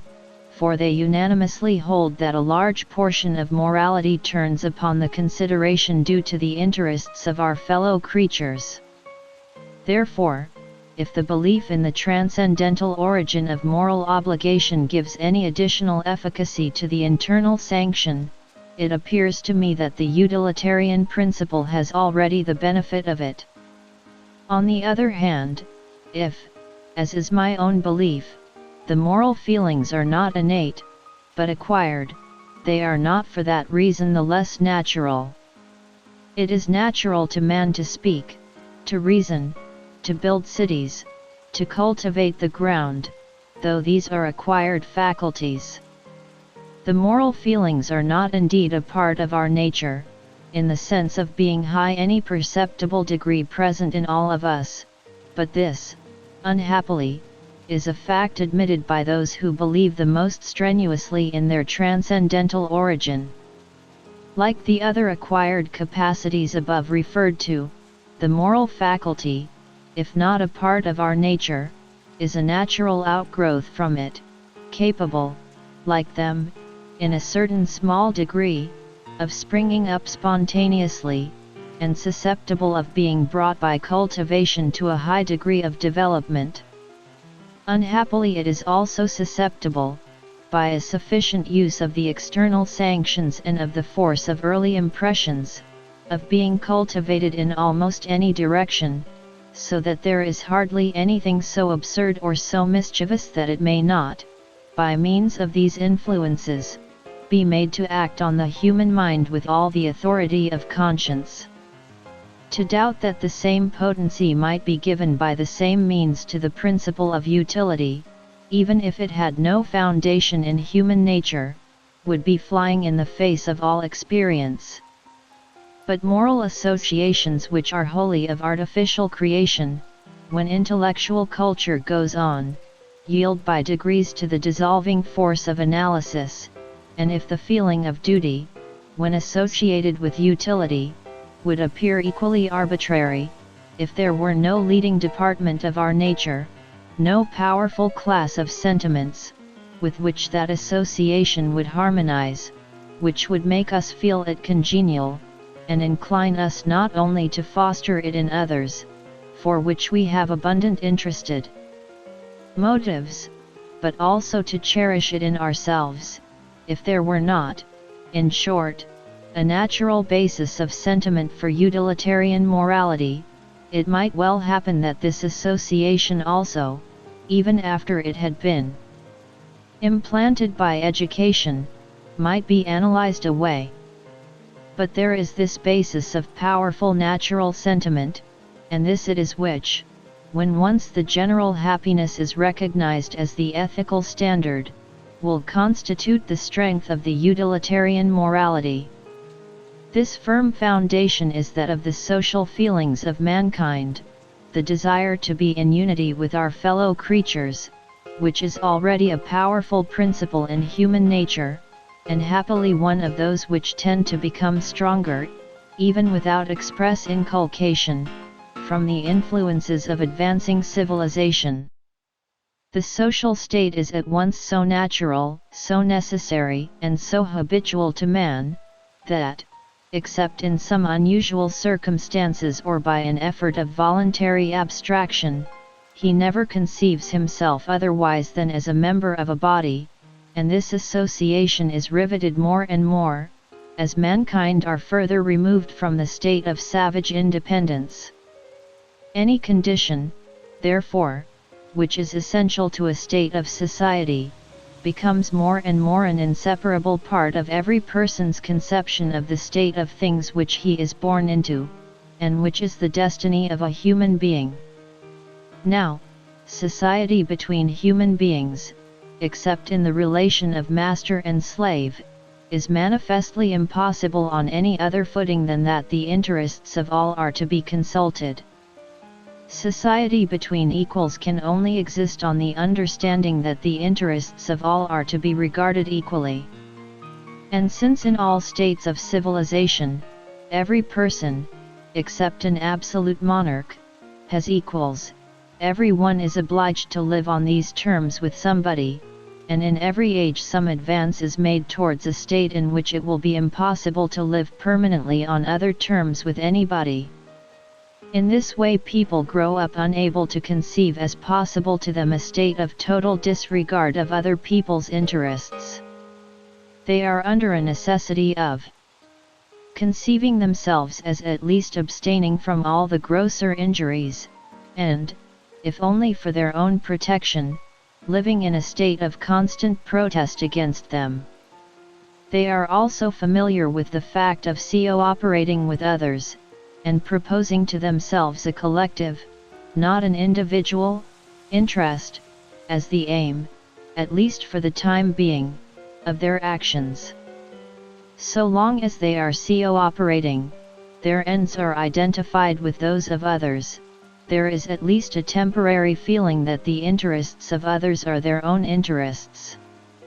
Not only does all strengthening of social ties, and all healthy growth of society, give to each individual a stronger personal interest in practically consulting the welfare of others, it also leads him to identify his feelings more and more with their good, or at least with an ever greater degree of practical consideration for it.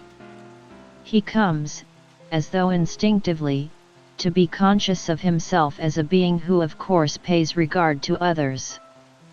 The good of others becomes to him a thing naturally and necessarily to be attended to, like any of the physical conditions of our existence. Now, whatever amount of this feeling a person has, he is urged by the strongest motives both of interest and of sympathy to demonstrate it, and to the utmost of his power encourage it in others, and even if he has none of it himself, he is as greatly interested as anyone else that others should have it. Consequently, the smallest germs of the feeling are laid hold of and nourished by the contagion of sympathy and the influences of education, and a complete web of corroborative association is woven round it, by the powerful agency of the external sanctions. This mode of conceiving ourselves and human life, as civilization goes on, is felt to be more and more natural. Every step in political improvement renders it more so,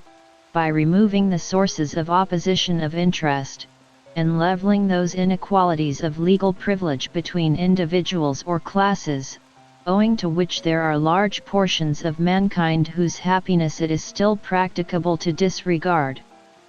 In an improving state of the human mind, the influences are constantly on the increase, which tend to generate in each individual a feeling of unity with all the rest, which feeling, if perfect, would make him never think of, or desire, any beneficial condition for himself, in the benefits of which they are not included. If we now suppose this feeling of unity to be taught as a religion, and the whole force of education, of institutions, and of opinion, directed, as it once was in the case of religion, to make every person grow up from infancy surrounded on all sides both by the profession and by the practice of it, I think that no one, who can realize this conception, will feel any misgiving about the sufficiency of the ultimate sanction for the happiness morality. To any ethical student who finds the realization difficult, I recommend, as a means of facilitating it, the second of M. Comte's two principal works, the Système de politique positive. I entertain the strongest objections to the system of politics and morals set forth in that treatise, but I think it has superabundantly shown the possibility of giving to the service of humanity, even without the aid of belief in a providence, both the physical power and the social efficacy of a religion, making it take hold of human life, and color all thought, feeling, and action, in a manner of which the greatest ascendancy ever exercised by any religion may be but a type and foretaste, and of which the danger is, not that it should be insufficient, but that it should be so excessive as to interfere unduly with human freedom and individuality. Neither is it necessary to the feeling which constitutes the binding force of the utilitarian morality on those who recognize it, to wait for those social influences which would make its obligation felt by mankind at large. In the comparatively early state of human advancement in which we now live, a person cannot indeed feel that entireness of sympathy with all others, which would make any real discordance in the general direction of their conduct in life impossible, but already a person in whom the social feeling is at all developed, cannot bring himself to think of the rest of his fellow creatures as struggling rivals with him for the means of happiness, whom he must desire to see defeated in their object in order that he may succeed in his. The deeply rooted conception which every individual even now has of himself as a social being, tends to make him feel it one of his natural wants that there should be harmony between his feelings and aims and those of his fellow creatures. If differences of opinion and of mental culture make it impossible for him to share many of their actual feelings, perhaps make him denounce and defy those feelings, he still needs to be conscious that his real aim and theirs do not conflict, that he is not opposing himself to what they really wish for, namely, their own good, but is, on the contrary, promoting it. This feeling in most individuals is much inferior in strength to their selfish feelings, and is often wanting altogether. But to those who have it, it possesses all the characters of a natural feeling. It does not present itself to their minds as a superstition of education, or a law despotically imposed by the power of society, but as an attribute which it would not be well for them to be without. This conviction is the ultimate sanction of the greatest happiness morality. This it is which makes any mind, of well-developed feelings, work with, and not against, the outward motives to care for others, afforded by what I have called the external sanctions, and when those sanctions are wanting, or act in an opposite direction, constitutes in itself a powerful internal binding force, in proportion to the sensitiveness and thoughtfulness of the character, since few but those whose mind is a moral blank, could bear to lay out their course of life on the plan of paying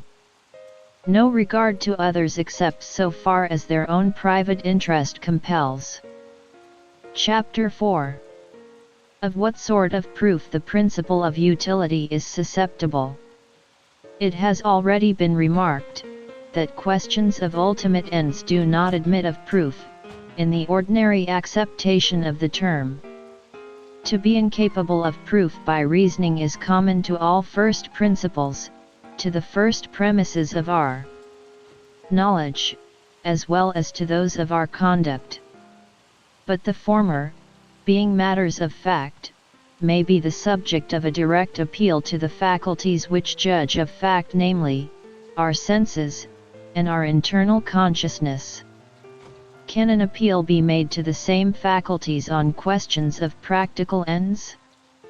Or by what other faculty is cognizance taken of them? Questions about ends are, in other words, questions what things are desirable. The utilitarian doctrine is, that happiness is desirable, and the only thing desirable, as an end, all other things being only desirable as means to that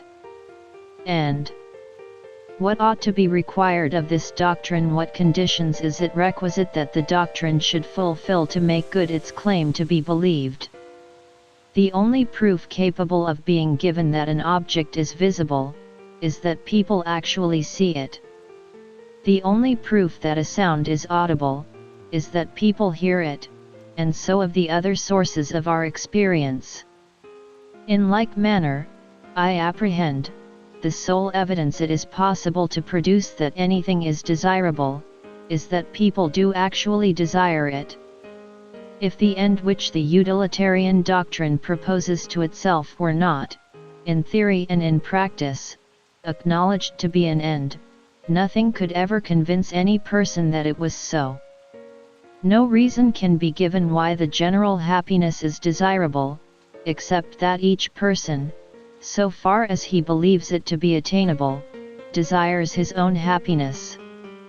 This, however, being a fact, we have not only all the proof which the case admits of, but all which it is possible to require, that happiness is a good, that each person's happiness is a good to that person, and the general happiness, therefore, a good to the aggregate of all persons. Happiness has made out its title as one of the ends of conduct, and consequently one of the criteria of morality. But it has not, by this alone, proved itself to be the sole criterion. To do that, it would seem, by the same rule, necessary to show, not only that people desire happiness, but that they never desire anything else. Now it is palpable that they do desire things which, in common language, are decidedly distinguished from happiness. They desire, for example, virtue, and the absence of vice, no less really than pleasure and the absence of pain. The desire of virtue is not as universal, but it is as authentic a fact, as the desire of happiness. And hence the opponents of the utilitarian standard deem that they have a right to infer that there are other ends of human action besides happiness, and that happiness is not the standard of approbation and disapprobation. But does the utilitarian doctrine deny that people desire virtue, or maintain that virtue is not a thing to be desired? The very reverse. It maintains not only that virtue is to be desired, but that it is to be desired disinterestedly, for itself. Whatever may be the opinion of utilitarian moralists as to the original conditions by which virtue is made virtue, however they may believe, as they do, that actions and dispositions are only virtuous because they promote another end than virtue, yet this being granted, and it having been decided, from considerations of this description, what is virtuous, they not only place virtue at the very head of the things which are good as means to the ultimate end, but they also recognize as a psychological fact the possibility of its being, to the individual, a good in itself, without looking to any end beyond it, and hold, that the mind is not in a right state, not in a state conformable to utility, not in the state most conducive to the general happiness, unless it does love virtue in this manner as a thing desirable in itself, even although, in the individual instance, it should not produce those other desirable consequences which it tends to produce, and on account of which it is held to be virtue. This opinion is not, in the smallest degree, a departure from the happiness principle. The ingredients of happiness are very various, and each of them is desirable in itself, and not merely when considered as swelling in aggregate. The principle of utility does not mean that any given pleasure, as music, for instance, or any given exemption from pain, as for example health, are to be looked upon as means to a collective something termed happiness, and to be desired on that account. They are desired and desirable in and for themselves, besides being means, they are a part of the end. Virtue, according to the utilitarian doctrine, is not naturally and originally part of the end, but it is capable of becoming so, and in those who love it disinterestedly it has become so, and is desired and cherished, not as a means to happiness, but as a part of their happiness. To illustrate this farther, we may remember that virtue is not the only thing, originally a means, and which if it were not a means to anything else, would be and remain indifferent, but which by association with what it is a means to, comes to be desired for itself, and that too with the utmost intensity. What, for example, shall we say of the love of money? There is nothing originally more desirable about money than about any heap of glittering pebbles.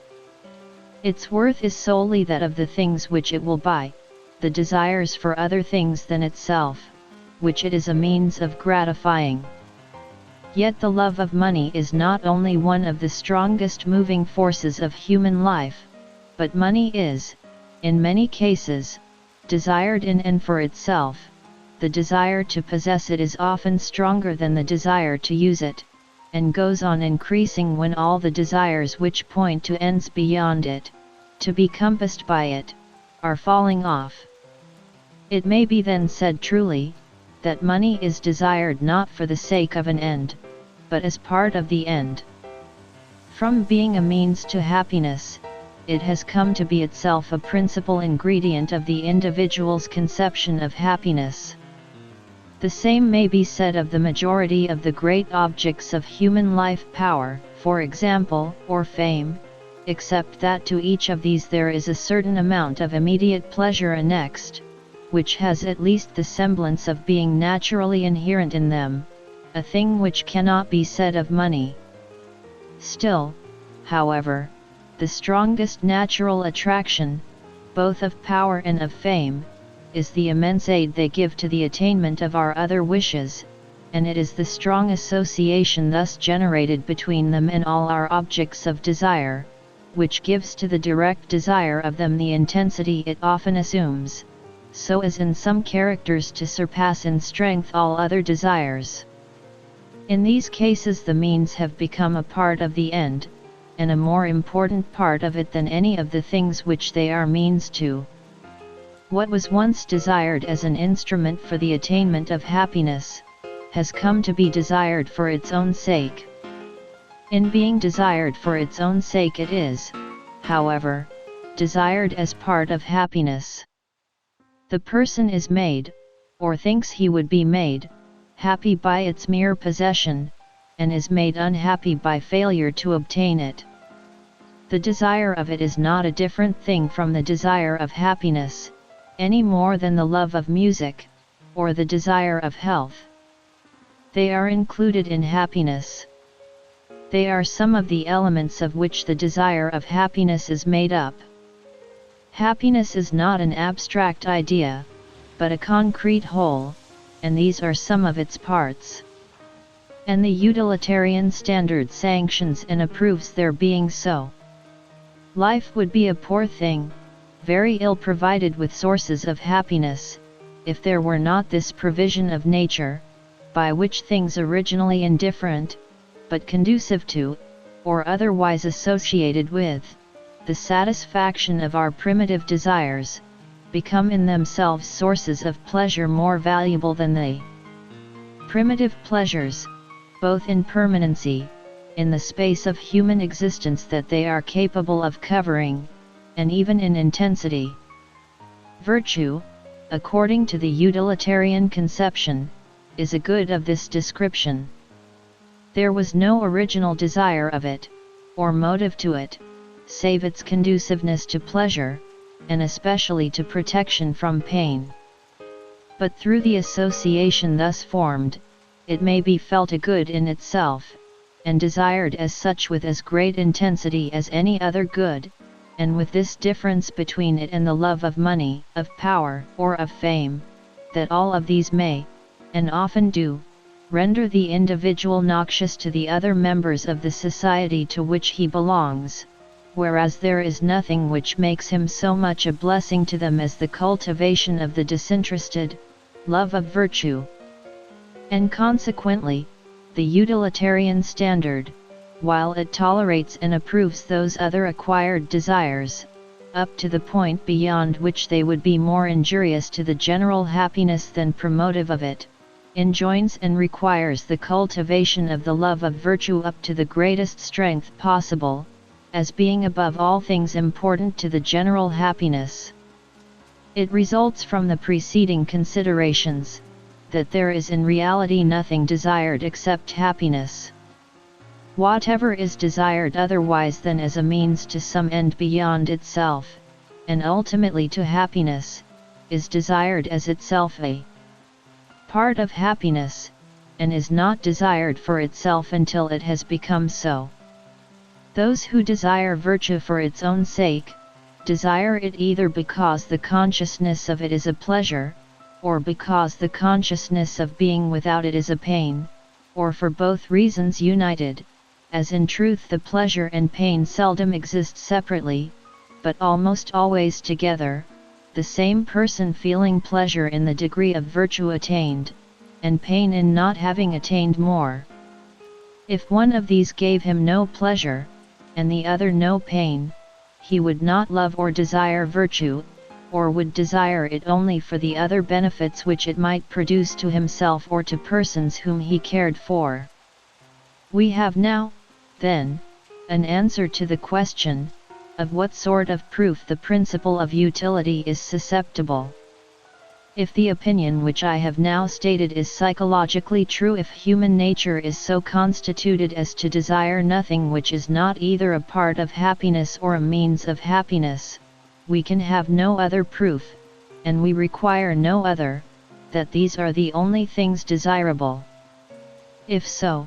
happiness is the sole end of human action, and the promotion of it the test by which to judge of all human conduct, from whence it necessarily follows that it must be the criterion of morality, since a part is included in the whole.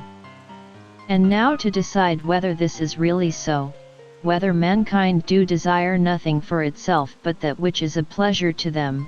or of which the absence is a pain, we have evidently arrived at a question of fact and experience, dependent, like all similar questions, upon evidence. It can only be determined by practiced self-consciousness and self-observation, assisted by observation of others.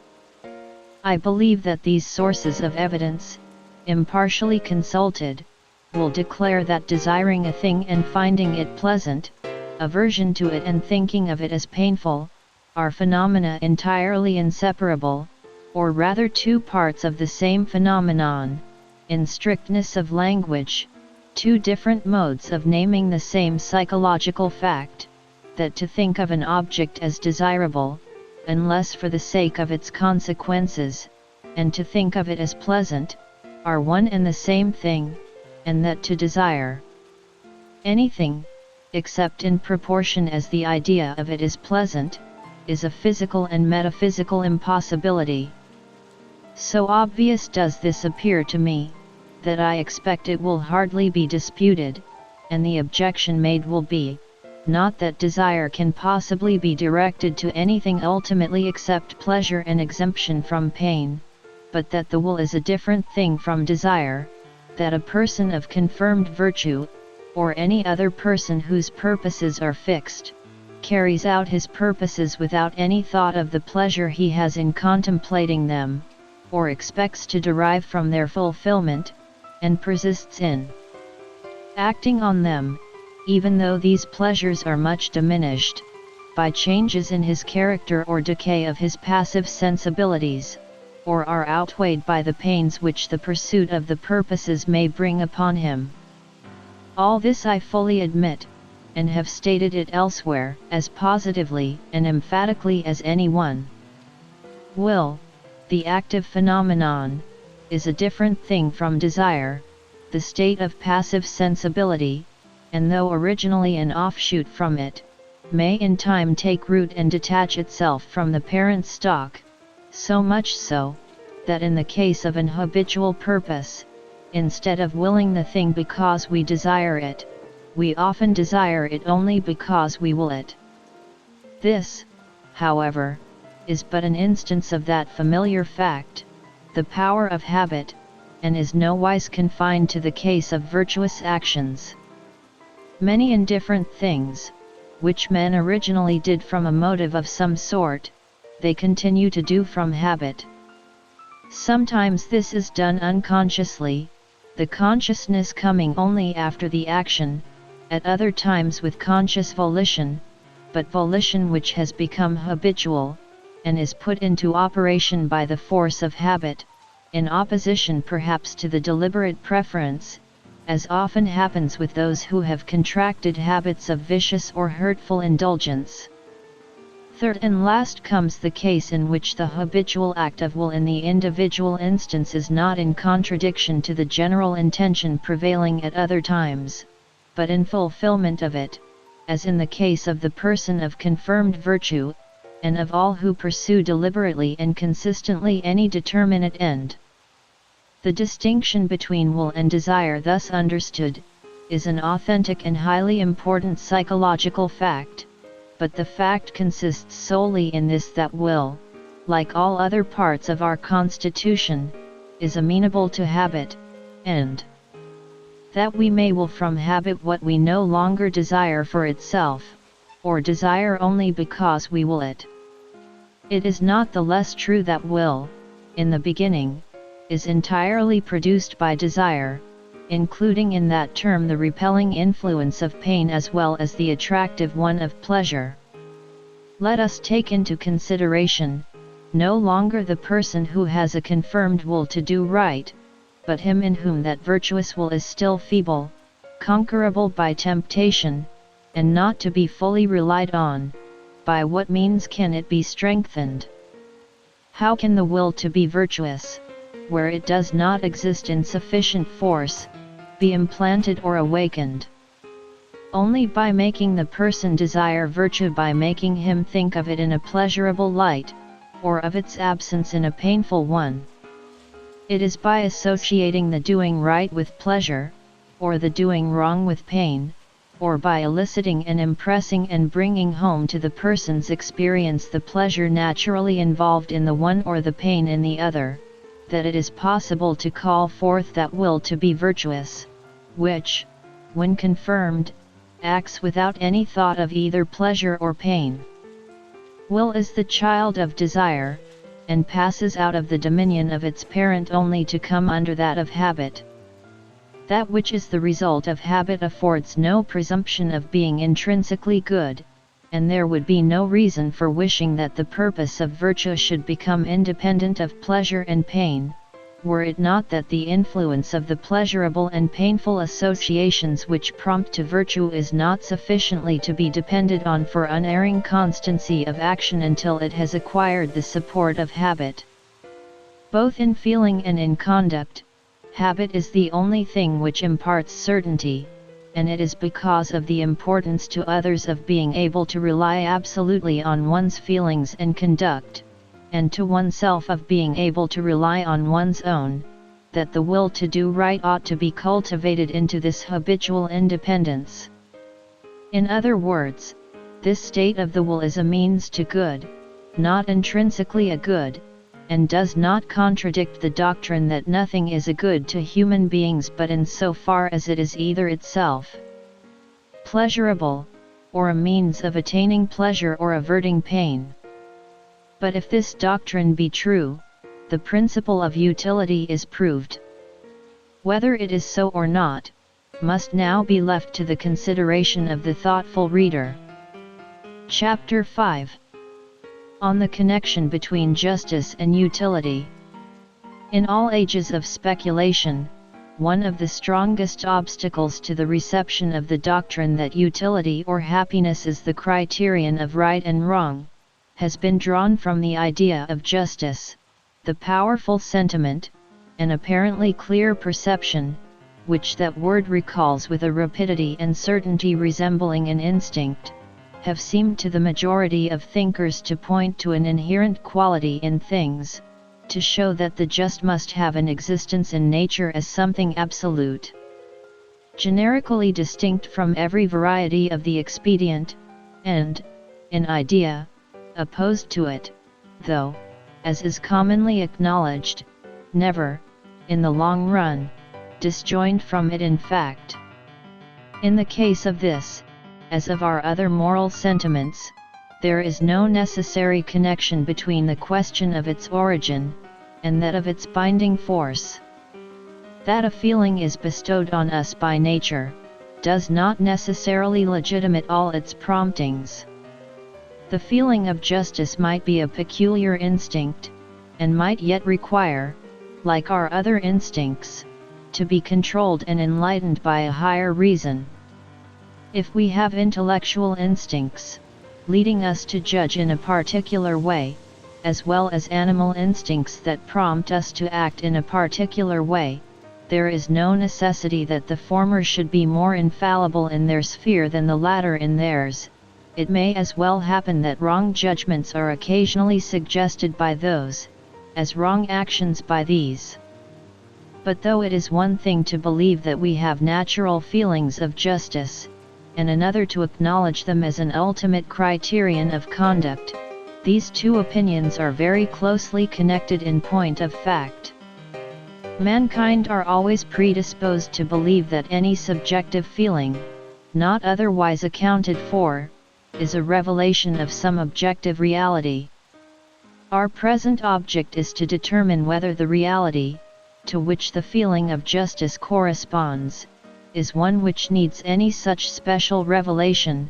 whether the justice or injustice of an action is a thing intrinsically peculiar, and distinct from all its other qualities, or only a combination of certain of those qualities, presented under a peculiar aspect. For the purpose of this inquiry, it is practically important to consider whether the feeling itself, of justice and injustice, is sui generis like our sensations of color and taste, or a derivative feeling, formed by a combination of others. And this it is the more essential to examine, as people are in general willing enough to allow, that objectively the dictates of justice coincide with a part of the field of general expediency, but inasmuch as the subjective mental feeling of justice is different from that which commonly attaches to simple expediency, and, except in extreme cases of the latter, is far more imperative in its demands, people find it difficult to see, in justice, only a particular kind or branch of general utility, and think that its superior binding force requires a totally different origin. To throw light upon this question, it is necessary to attempt to ascertain what is the distinguishing character of justice, or of injustice, what is the quality, or whether there is any quality,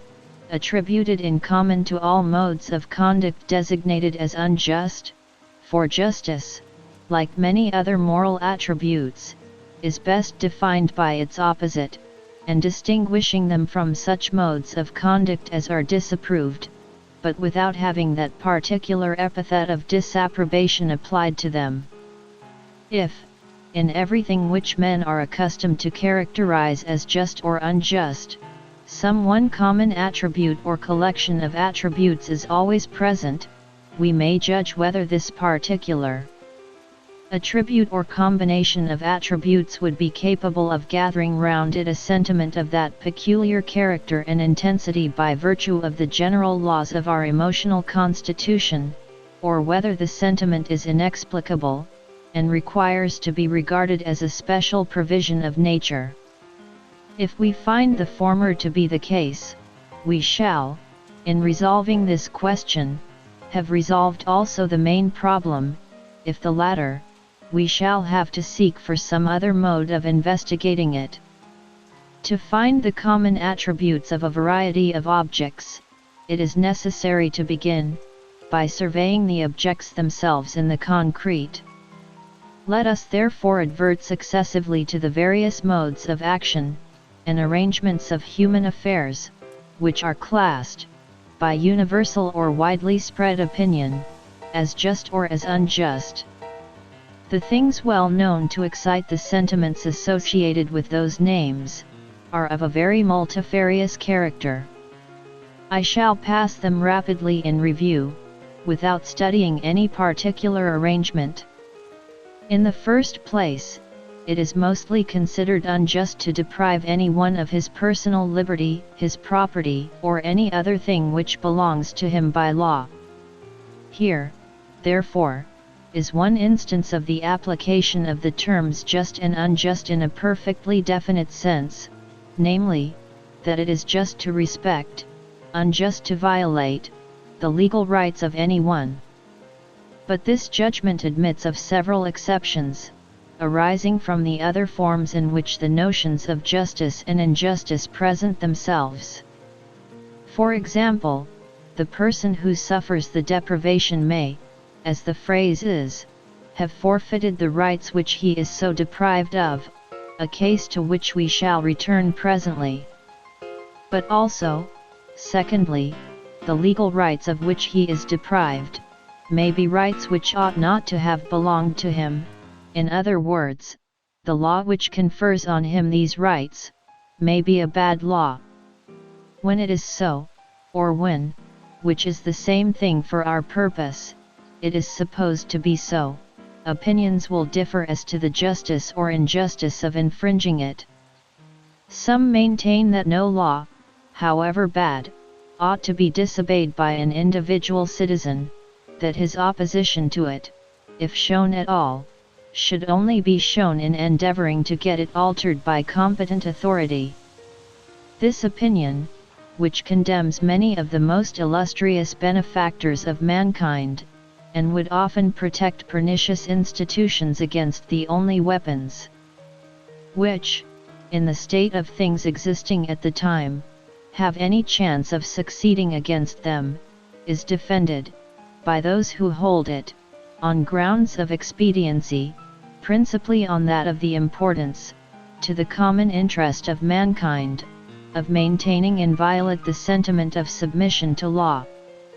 Other persons, again, hold the directly contrary opinion, that any law, judged to be bad, may blamelessly be disobeyed, even though it be not judged to be unjust, but only inexpedient, while others would confine the license of disobedience to the case of unjust laws. But again, some say, that all laws which are inexpedient are unjust, since every law imposes some restriction on the natural liberty of mankind, which restriction is an injustice, unless legitimated by tending to their good. Among these diversities of opinion, it seems to be universally admitted that there may be unjust laws, and that law, consequently, is not the ultimate criterion of justice, but may give to one person a benefit, or impose on another an evil, which justice condemns. When, however, a law is thought to be unjust, it seems always to be regarded as being so in the same way in which a breach of law is unjust, namely, by infringing somebody's right, which, as it cannot in this case be a legal right, receives a different appellation, and is called a moral right. We may say, therefore, that a second case of injustice consists in taking or withholding from any person that to which he has a moral right. Thirdly, it is universally considered just that each person should obtain that, whether good or evil, which he deserves, and unjust that he should obtain a good, or be made to undergo an evil, which he does not deserve. This is, perhaps, the clearest and most emphatic form in which the idea of justice is conceived by the general mind. As it involves the notion of desert, the question arises, what constitutes desert? Speaking in a general way, a person is understood to deserve good if he does right, evil if he does wrong, and in a more particular sense, to deserve good from those to whom he does or has done good, and evil from those to whom he does or has done evil. The precept of returning good for evil has never been regarded as a case of the fulfillment of justice, but as one in which the claims of justice are waived, in obedience to other considerations. Fourthly, it is confessedly unjust to break faith with anyone, to violate an engagement, either express or implied, or disappoint expectations raised by our own conduct, at least if we have raised those expectations knowingly and voluntarily. Like the other obligations of justice already spoken of, this one is not regarded as absolute, but as capable of being overruled by a stronger obligation of justice on the other side, or by such conduct on the part of the person concerned as is deemed to absolve us from our obligation to him, and to constitute a forfeiture of the benefit which he has been led to expect. Fifthly, it is, by universal admission, inconsistent with justice to be partial, to show favor or preference to one person over another, in matters to which favor and preference do not properly apply. Impartiality, however, does not seem to be regarded as a duty in itself, but rather as instrumental to some other duty, for it is admitted that favor and preference are not always censurable, and indeed the cases in which they are condemned are rather the exception than the rule. A person would be more likely to be blamed than applauded for giving his family or friends no superiority in good offices over strangers, when he could do so without violating any other duty, and no one thinks it unjust to seek one person in preference to another as a friend, connection, or companion. Impartiality where rights are concerned is of course obligatory, but this is involved in the more general obligation of giving to everyone his right. A tribunal, for example, must be impartial, because it is bound to award, without regard to any other consideration, a disputed object to the one of two parties who has the right to it. There are other cases in which impartiality means being solely influenced by desert, as with those who, in the capacity of judges, preceptors, or parents, administer reward and punishment as such. There are cases, again, in which it means being solely influenced by consideration for the public interest, as in making a selection among candidates for a government employment. Impartiality, in short, as an obligation of justice, may be said to mean being exclusively influenced by the considerations which it is supposed ought to influence the particular case in hand, and resisting the solicitation of any motives which prompt to conduct different from what those considerations would dictate. Nearly allied to the idea of impartiality, is that of equality, which often enters as a component part both into the conception of justice and into the practice of it, and, in the eyes of many persons, constitutes its essence. But in this, still more than in any other case, the notion of justice varies in different persons, and always conforms in its variations to their notion of utility. Each person maintains that equality is the dictate of justice, except where he thinks that expediency requires inequality. The justice of giving equal protection to the rights of all, is maintained by those who support the most outrageous inequality in the rights themselves. Even in slave countries it is theoretically admitted that the rights of the slave, such as they are, ought to be as sacred as those of the master, and that a tribunal which fails to enforce them with equal strictness is wanting in justice, while, at the same time, institutions which leave to the slave scarcely any rights to enforce, are not deemed unjust, because they are not deemed inexpedient. Those who think that utility requires distinctions of rank, do not consider it unjust that riches and social privileges should be unequally dispensed, but those who think this inequality inexpedient,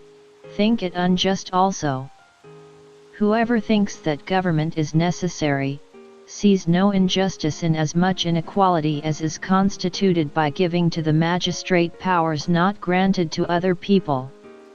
Even among those who hold leveling doctrines, there are as many questions of justice as there are differences of opinion about expediency. Some communists consider it unjust that the produce of the labor of the community should be shared on any other principle than that of exact equality. Others think it just that those should receive most whose needs are greatest, while others hold that those who work harder, or who produce more, or whose services are more valuable to the community, may justly claim a larger quota in the division of the produce. And the sense of natural justice may be plausibly appealed to in behalf of every one of these opinions. Among so many diverse applications of the term justice, which yet is not regarded as ambiguous, it is a matter of some difficulty to seize the mental link which holds them together, and on which the moral sentiment adhering to the term essentially depends. Perhaps, in this embarrassment, some help may be derived from the history of the word, as indicated by its etymology. In most, if not in all languages, the etymology of the word which corresponds to just, points to an origin connected either with positive law, or with that which was in most cases the primitive form of law authoritative custom. Justum is a form of jusum, that which has been ordered. Use is of the same origin. Dikono comes from dike, of which the principal meaning, at least in the historical ages of Greece, was a suit at law. Originally, indeed, it meant only the mode or manner of doing things, but it early came to mean the prescribed manner, that which the recognized authorities, patriarchal, judicial, or political, would enforce. Recht, from which came right and righteous, is synonymous with law. The original meaning, indeed, of recht did not point to law, but to physical straightness, as wrong and its Latin equivalents meant twisted or tortuous, and from this it is argued that right did not originally mean law, but on the contrary law meant right. But however this may be, the fact that recht and droit became restricted in their meaning to positive law, although much which is not required by law is equally necessary to moral straightness or rectitude, is as significant of the original character of moral ideas as if the derivation had been the reverse way. The courts of justice, the administration of justice, are the courts and the administration of law. Law, Justice, in French, is the established term for judicature. There can, I think, be no doubt that the idée mère, the primitive element, in the formation of the notion of justice, was conformity to law.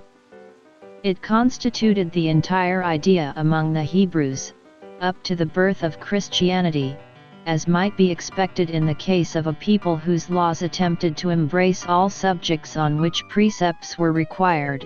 and who believed those laws to be a direct emanation from the Supreme Being.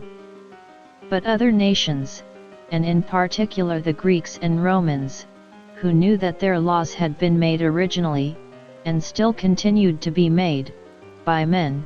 were not afraid to admit that those men might make bad laws, might do, by law, the same things, and from the same motives, which, if done by individuals without the sanction of law, would be called unjust. And hence the sentiment of injustice came to be attached, not to all violations of law, but only to violations of such laws as ought to exist, including such as ought to exist but do not, and to laws themselves, if supposed to be contrary to what ought to be law. In this manner the idea of law and of its injunctions was still predominant in the notion of justice, even when the laws actually in force ceased to be accepted as the standard of it. It is true that mankind consider the idea of justice and its obligations as applicable to many things which neither are, nor is it desired that they should be, regulated by law. Nobody desires that laws should interfere with the whole detail of private life, yet everyone allows that in all daily conduct a person may and does show himself to be either just or unjust. But even here, the idea of the breach of what ought to be law, still lingers in a modified shape. It would always give us pleasure, and chime in with our feelings of fitness, that acts which we deem unjust should be punished,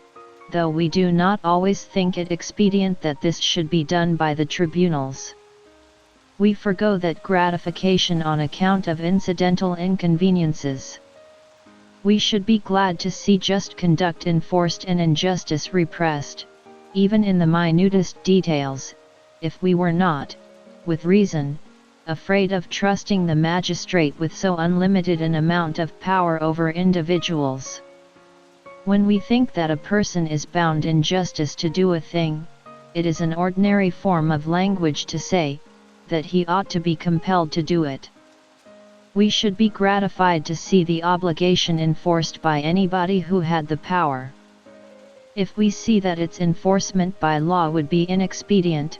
we lament the impossibility, we consider the impunity given to injustice as an evil, and strive to make amends for it by bringing a strong expression of our own and the public disapprobation to bear upon the offender. Thus the idea of legal constraint is still the generating idea of the notion of justice, though undergoing several transformations before that notion, as it exists in an advanced state of society, becomes complete. The above is, I think, a true account, as far as it goes, of the origin and progressive growth of the idea of justice. But we must observe, that it contains, as yet, nothing to distinguish that obligation from moral obligation in general. For the truth is, that the idea of penal sanction, which is the essence of law, enters not only into the conception of injustice, but into that of any kind of wrong. We do not call anything wrong, unless we mean to imply that a person ought to be punished in some way or other for doing it, if not by law, by the opinion of his fellow creatures, if not by opinion, by the reproaches of his own conscience. This seems the real turning point of the distinction between morality and simple expediency. It is a part of the notion of duty in every one of its forms, that a person may rightfully be compelled to fulfill it. Duty is a thing which may be exacted from a person, as one exacts a debt. Unless we think that it might be exacted from him, we do not call it his duty. Reasons of prudence, or the interest of other people, may militate against actually exacting it, but the person himself, it is clearly understood, would not be entitled to complain. There are other things, on the contrary, which we wish that people should do, which we like or admire them for doing, perhaps dislike or despise them for not doing, but yet admit that they are not bound to do. It is not a case of moral obligation, we do not blame them, that is, we do not think that they are proper objects of punishment. How we come by these ideas of deserving and not deserving punishment, will appear, perhaps, in the sequel, but I think there is no doubt that this distinction lies at the bottom of the notions of right and wrong, that we call any conduct wrong, or employ instead some other term of dislike or disparagement, according as we think that the person ought, or ought not, to be punished for it, and we say that it would be right to do so and so, or merely that it would be desirable or laudable. According as we would wish to see the person whom it concerns, compelled, or only persuaded and exhorted, to act in that manner. This, therefore, being the characteristic difference which marks off, not justice, but morality in general, from the remaining provinces of expediency and worthiness, the character is still to be sought which distinguishes justice from other branches of morality. Now it is known that ethical writers divide moral duties into two classes, denoted by the ill-chosen expressions, duties of perfect and of imperfect obligation, the latter being those in which, though the act is obligatory, the particular occasions of performing it are left to our choice, as in the case of charity or beneficence, which we are indeed bound to practice, but not towards any definite person, nor at any prescribed time. In the more precise language of philosophic jurists, duties of perfect obligation are those duties in virtue of which a correlative right resides in some person or persons. Duties of imperfect obligation are those moral obligations which do not give birth to any right. I think it will be found that this distinction exactly coincides with that which exists between justice and the other obligations of morality. In our survey of the various popular acceptations of justice, the term appeared generally to involve the idea of a personal right, a claim on the part of one or more individuals, like that which the law gives when it confers a proprietary or other legal right. Whether the injustice consists in depriving a person of a possession, or in breaking faith with him, or in treating him worse than he deserves, or worse than other people who have no greater claims, in each case the supposition implies two things: a wrong done, and some assignable person who is wronged. Injustice may also be done by treating a person better than others, but the wrong in this case is to his competitors, who are also assignable persons. It seems to me that this feature in the case a right in some person, correlative to the moral obligation, constitutes the specific difference between justice and generosity or beneficence. Justice implies something which it is not only right to do, and wrong not to do, but which some individual person can claim from us as his moral right. No one has a moral right to our generosity or beneficence, because we are not morally bound to practice those virtues towards any given individual.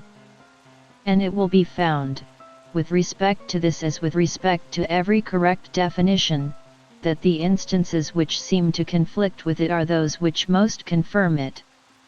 For if a moralist attempts, as some have done, to make out that mankind generally, though not any given individual, have a right to all the good we can do them, he at once, by that thesis, includes generosity and beneficence within the category of justice. He is obliged to say, that our utmost exertions are due to our fellow creatures, thus assimilating them to a debt, or that nothing less can be a sufficient return for what society does for us, thus classing the case as one of gratitude, both of which are acknowledged cases of justice. Wherever there is a right, the case is one of justice, and not of the virtue of beneficence, and whoever does not place the distinction between justice and morality in general where we have now placed it, will be found to make no distinction between them at all, but to merge all morality in justice. Having thus endeavored to determine the distinctive elements which enter into the composition of the idea of justice, we are ready to enter on the inquiry, whether the feeling, which accompanies the idea, is attached to it by a special dispensation of nature, or whether it could have grown up, by any known laws, out of the idea itself, and in particular, whether it can have originated in considerations of general expediency. I conceive that the sentiment itself does not arise from anything which would commonly, or correctly, be termed an idea of expediency, but that, though the sentiment does not, whatever is moral in it does. We have seen that the two essential ingredients in the sentiment of justice are, the desire to punish a person who has done harm, and the knowledge or belief that there is some definite individual or individuals to whom harm has been done. Now it appears to me, that the desire to punish a person who has done harm to some individual, is a spontaneous outgrowth from two sentiments, both in the highest degree natural, and which either are or resemble instincts, the impulse of self-defense, and the feeling of sympathy. It is natural to resent, and to repel or retaliate, any harm done or attempted against ourselves, or against those with whom we sympathize. The origin of this sentiment it is not necessary here to discuss. Whether it be an instinct or a result of intelligence, it is, we know, common to all animal nature, for every animal tries to hurt those who have hurt, or who it thinks are about to hurt, itself or its young. Human beings, on this point, only differ from other animals in two particulars. First, in being capable of sympathizing, not solely with their offspring, or, like some of the more noble animals, with some superior animal who is kind to them, but with all human, and even with all sentient beings. Secondly, in having a more developed intelligence, which gives a wider range to the whole of their sentiments, whether self-regarding or sympathetic. By virtue of his superior intelligence, even apart from his superior range of sympathy, a human being is capable of apprehending a community of interest between himself and the human society of which he forms a part, such that any conduct which threatens the security of the society generally, is threatening to his own, and calls forth his instinct, if instinct it be, of self-defense. The same superiority of intelligence, joined to the power of sympathizing with human beings generally, enables him to attach himself to the collective idea of his tribe, his country, or mankind, in such a manner that any act hurtful to them rouses his instinct of sympathy, and urges him to resistance. The sentiment of justice, in that one of its elements which consists of the desire to punish, is thus, I conceive, the natural feeling of retaliation or vengeance, rendered by intellect and sympathy applicable to those injuries, that is, to those hurts, which wound us through, or in common with, society at large. This sentiment, in itself, has nothing moral in it. What is moral is, the exclusive subordination of it to the social sympathies, so as to wait on and obey their call. For the natural feeling tends to make us resent indiscriminately whatever anyone does that is disagreeable to us,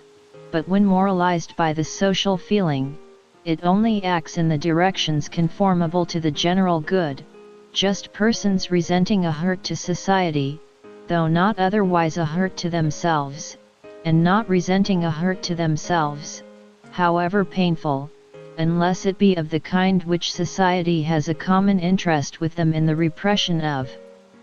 It is no objection against this doctrine to say, that when we feel our sentiment of justice outraged, we are not thinking of society at large, or of any collective interest, but only of the individual case. It is common enough certainly,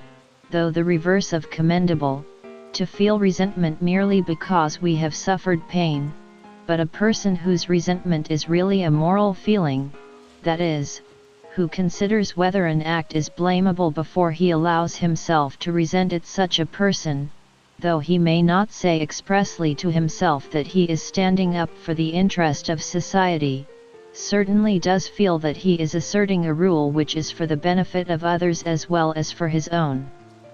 If he is not feeling this, if he is regarding the act solely as it affects him individually, he is not consciously just, he is not concerning himself about the justice of his actions. This is admitted even by anti-utilitarian moralists.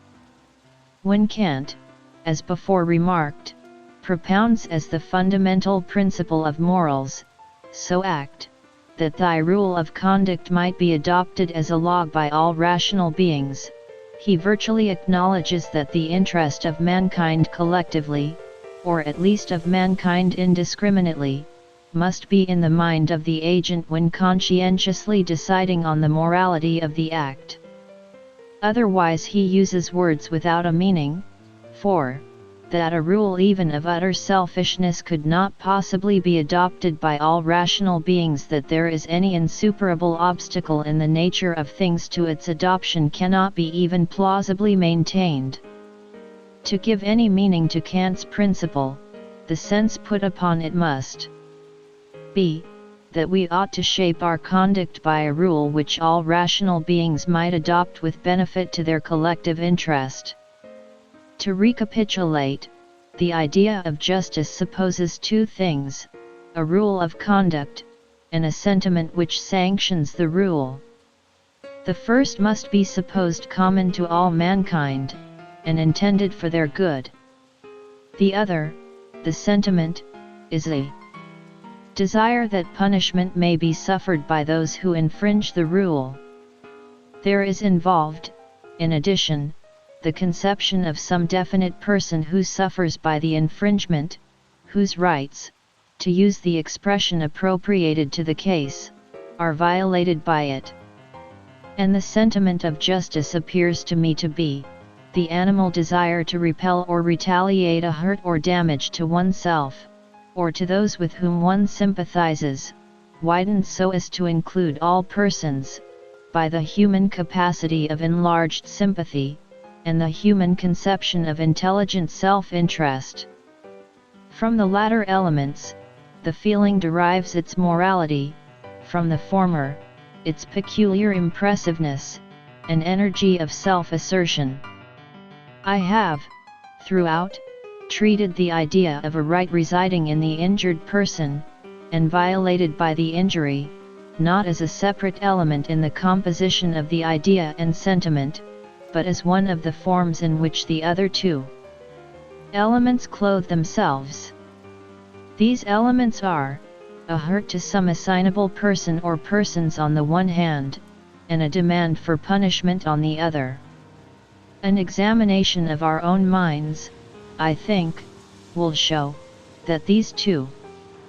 things include all that we mean when we speak of violation of a right. When we call anything a person's right, we mean that he has a valid claim on society to protect him in the possession of it, either by the force of law, or by that of education and opinion. If he has what we consider a sufficient claim, on whatever account, to have something guaranteed to him by society, we say that he has a right to it. If we desire to prove that anything does not belong to him by right, we think this done as soon as it is admitted that society ought not to take measures for securing it to him, but should leave it to chance, or to his own exertions. Thus, a person is said to have a right to what he can earn in fair professional competition, because society ought not to allow any other person to hinder him from endeavoring to earn in that manner as much as he can. But he has not a right to 300 a year, though he may happen to be earning it, because society is not called on to provide that he shall earn that sum. On the contrary, if he owns £10,000 3 per cent stock, he has a right to 300 a year, because society has come under an obligation to provide him with an income of that amount. To have a right, then, is, I conceive, to have something which society ought to defend me in the possession of. If the objector goes on to ask why it ought, I can give him no other reason than general utility. If that expression does not seem to convey a sufficient feeling of the strength of the obligation, nor to account for the peculiar energy of the feeling, it is because there goes to the composition of the sentiment, not a rational only but also an animal element, the thirst for retaliation, and this thirst derives its intensity, as well as its moral justification, from the extraordinarily important and impressive kind of utility which is concerned. The interest involved is that of security, to everyone's feelings the most vital of all interests. Nearly all other earthly benefits are needed by one person, not needed by another, and many of them can, if necessary, be cheerfully foregone, or replaced by something else, but security no human being can possibly do without.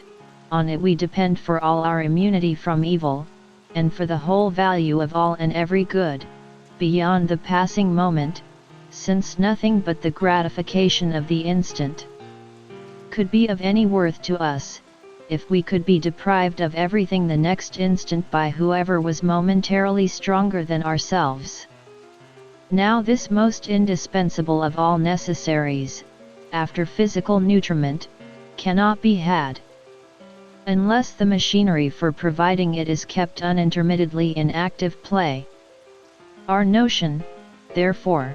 of the claim we have on our fellow creatures to join in making safe for us the very groundwork of our existence, gathers feelings round it so much more intense than those concerned in any of the more common cases of utility, that the difference in degree, as is often the case in psychology, becomes a real difference in kind. The claim assumes that character of absoluteness, that apparent infinity, and incommensurability with all other considerations, which constitute the distinction between the feeling of right and wrong and that of ordinary expediency and inexpediency. The feelings concerned are so powerful, and we count so positively on finding a responsive feeling in others, all being alike interested, that ought and should grow into must, and recognized indispensability becomes a moral necessity, analogous to physical, and often not inferior to it in binding force. If the preceding analysis, or something resembling it, be not the correct account of the notion of justice, if justice be totally independent of utility, and be a standard per se, which the mind can recognize by simple introspection of itself, it is hard to understand why that internal oracle is so ambiguous, and why so many things appear either just or unjust, according to the light in which they are regarded. We are continually informed that utility is an uncertain standard, which every different person interprets differently, and that there is no safety but in the immutable, ineffaceable, and unmistakable dictates of justice, which carry their evidence in themselves, and are independent of the fluctuations of opinion. One would suppose from this that on questions of justice there could be no controversy, that if we take that for our rule, its application to any given case could leave us in as little doubt as a mathematical demonstration. So far is this from being the fact, that there is as much difference of opinion, and as fierce discussion, about what is just, as about what is useful to society. Not only have different nations and individuals different notions of justice, but, in the mind of one and the same individual, justice is not some one rule, principle, or maxim, but many, which do not always coincide in their dictates, and in choosing between which, he is guided either by some extraneous standard, or by his own personal predilections. For instance, there are some who say, that it is unjust to punish anyone for the sake of example to others, that punishment is just, only when intended for the good of the sufferer himself. Others maintain the extreme reverse, contending that to punish persons who have attained years of discretion, for their own benefit, is despotism and injustice, since if the matter at issue is solely their own good, no one has a right to control their own judgment of it, but that they may justly be punished to prevent evil to others, this being an exercise of the legitimate right of self-defense. Mr. Owen, again, affirms that it is unjust to punish at all, for the criminal did not make his own character, his education, and the circumstances which surround him, have made him a criminal, and for these he is not responsible. All these opinions are extremely plausible, and so long as the question is argued as one of justice simply, without going down to the principles which lie under justice and are the source of its authority, I am unable to see how any of these reasoners can be refuted. For, in truth, every one of the three builds upon rules of justice confessedly true. The first appeals to the acknowledged injustice of singling out an individual, and making him a sacrifice, without his consent, for other people's benefit. The second relies on the acknowledged justice of self-defense, and the admitted injustice of forcing one person to conform to another's notions of what constitutes his good. The Owenite invokes the admitted principle, that it is unjust to punish anyone for what he cannot help. Each is triumphant so long as he is not compelled to take into consideration any other maxims of justice than the one he has selected, but as soon as their several maxims are brought face to face, each disputant seems to have exactly as much to say for himself as the others. No one of them can carry out his own notion of justice without trampling upon another equally binding. These are difficulties, they have always been felt to be such, and many devices have been invented to turn rather than to overcome them. As a refuge from the last of the three, men imagined what they called the freedom of the will, fancying that they could not justify punishing a man whose will is in a thoroughly hateful state, unless it be supposed to have come into that state through no influence of anterior circumstances. To escape from the other difficulties, a favorite contrivance has been the fiction of a contract, whereby at some unknown period all the members of society engaged to obey the laws, and consented to be punished for any disobedience to them, thereby giving to their legislators the right, which it is assumed they would not otherwise have had, of punishing them, either for their own good or for that of society. This happy thought was considered to get rid of the whole difficulty, and to legitimate the infliction of punishment, in virtue of another received maxim of justice, volenti non fit injuria, that is not unjust which is done with the consent of the person who is supposed to be hurt by it. I need hardly remark, that even if the consent were not a mere fiction, this maxim is not superior in authority to the others which it is brought in to supersede. It is, on the contrary, an instructive specimen of the loose and irregular manner in which supposed principles of justice grow up. This particular one evidently came into use as a help to the coarse exigencies of courts of law, which are sometimes obliged to be content with very uncertain presumptions, on account of the greater evils which would often arise from any attempt on their part to cut finer. But even courts of law are not able to adhere consistently to the maxim, for they allow voluntary engagements to be set aside on the ground of fraud, and sometimes on that of mere mistake or misinformation. Again, when the legitimacy of inflicting punishment is admitted, how many conflicting conceptions of justice come to light in discussing the proper apportionment of punishment to offenses. No rule on this subject recommends itself so strongly to the primitive and spontaneous sentiment of justice, as the lex talionis, an eye for an eye and a tooth for a tooth. Though this principle of the Jewish and of the Mahomedan law has been generally abandoned in Europe as a practical maxim, there is, I suspect, in most minds, a secret hankering after it, and when retribution accidentally falls on an offender in that precise shape, the general feeling of satisfaction evinced, bears witness how natural is the sentiment to which this repayment in kind is acceptable. With many the test of justice in penal infliction is that the punishment should be proportioned to the offense, meaning that it should be exactly measured by the moral guilt of the culprit, whatever be their standard for measuring moral guilt. The consideration, what amount of punishment is necessary to deter from the offense, having nothing to do with the question of justice, in their estimation, while there are others to whom that consideration is all in all, who maintain that it is not just, at least for man, to inflict on a fellow creature, whatever may be his offenses, any amount of suffering beyond the least that will suffice to prevent him from repeating, and others from imitating, his misconduct. To take another example from a subject already once referred to, in a cooperative industrial association, is it just or not that talent or skill should give a title to superior remuneration? On the negative side of the question it is argued, that whoever does the best he can, deserves equally well, and ought not in justice to be put in a position of inferiority for no fault of his own, that superior abilities have already advantages more than enough, in the admiration they excite,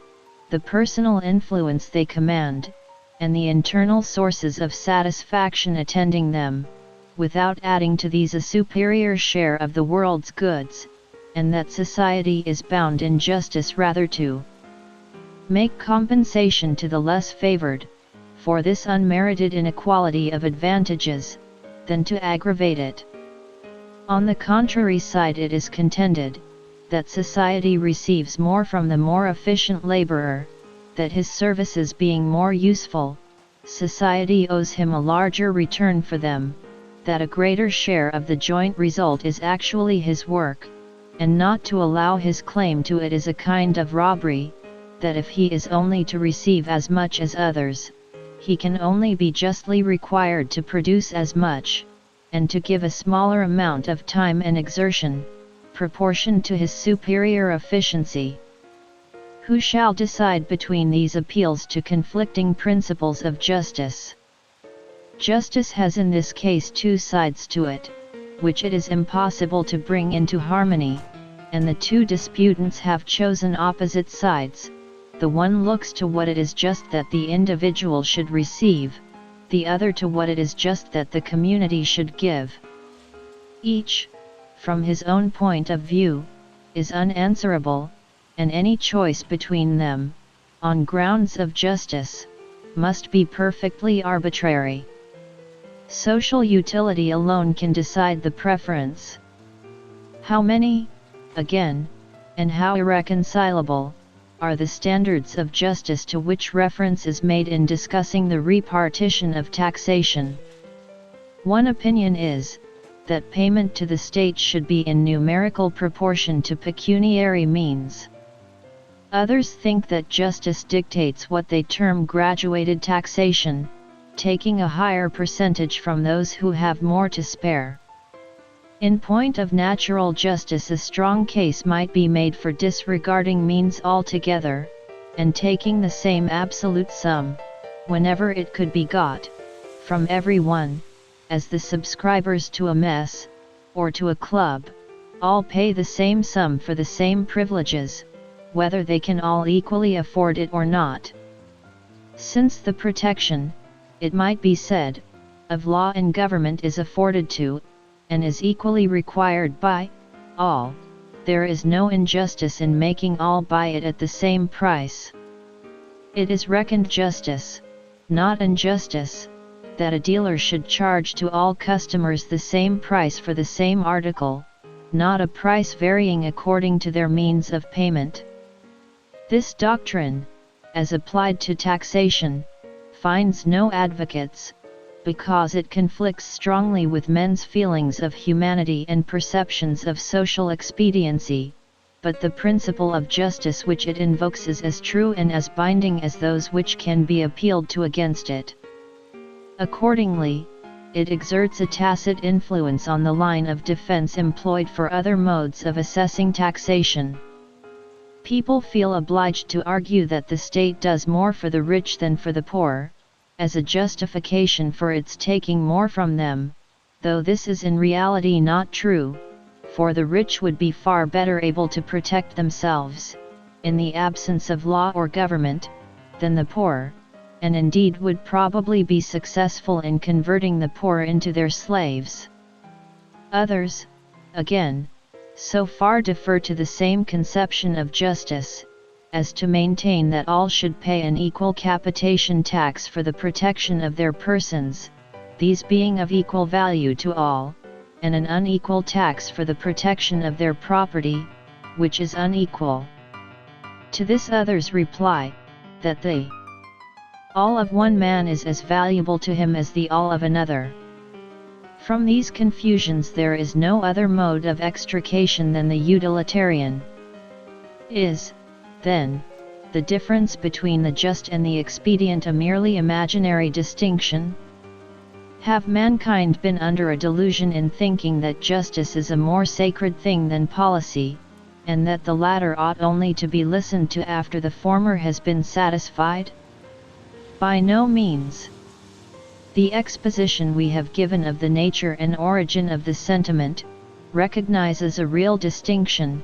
and no one of those who profess the most sublime contempt for the consequences of actions as an element in their morality, attaches more importance to the distinction than I do. While I dispute the pretensions of any theory which sets up an imaginary standard of justice not grounded on utility, I account the justice which is grounded on utility to be the chief part, and incomparably the most sacred and binding part, of all morality.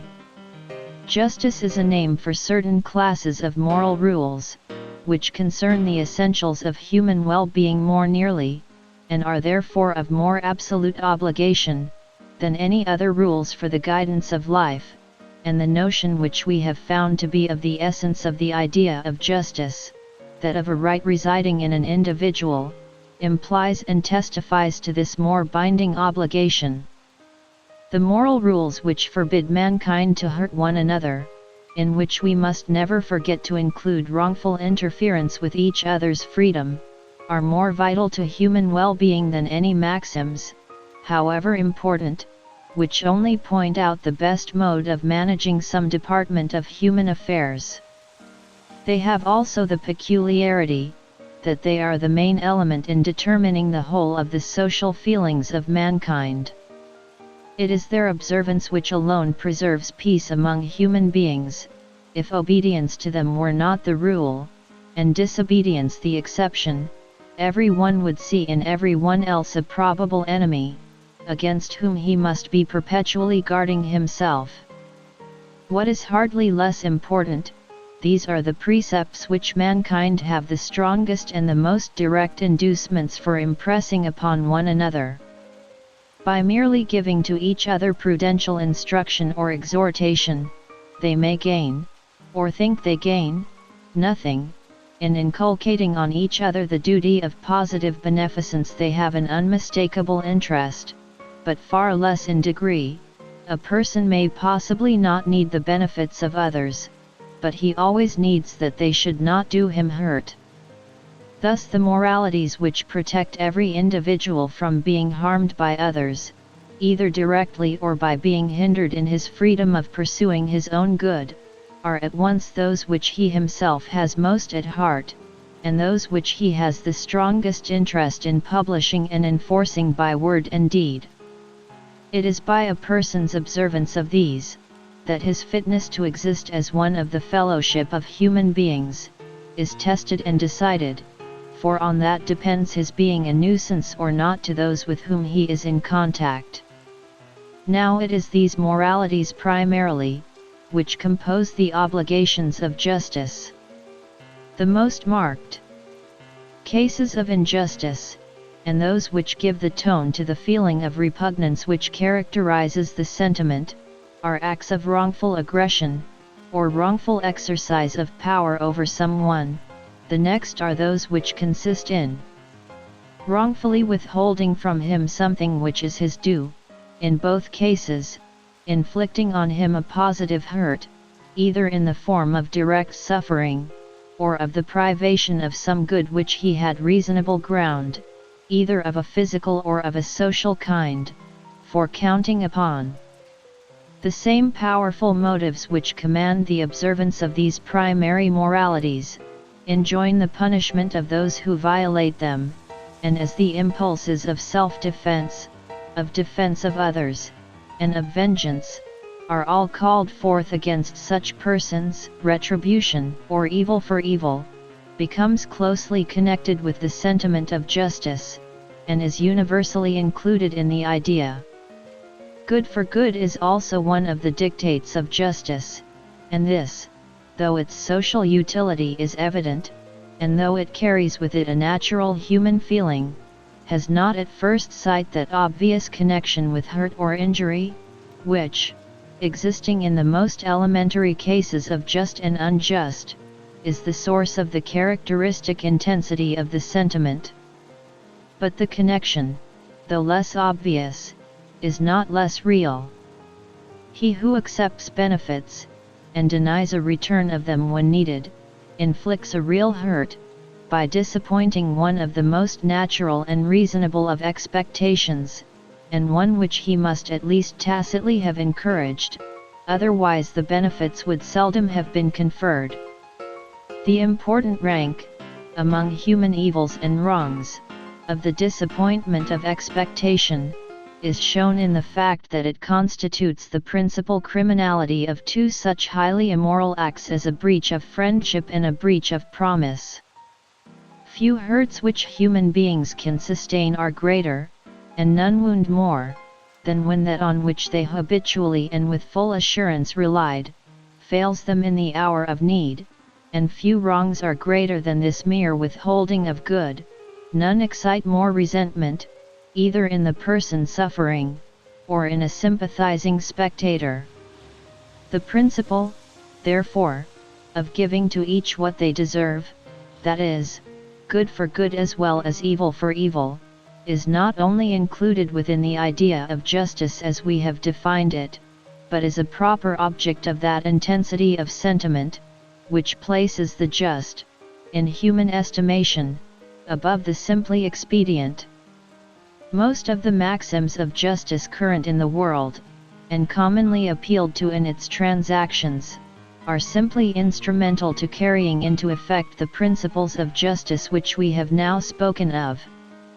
That a person is only responsible for what he has done voluntarily, or could voluntarily have avoided, that it is unjust to condemn any person unheard, that the punishment ought to be proportioned to the offense, and the like,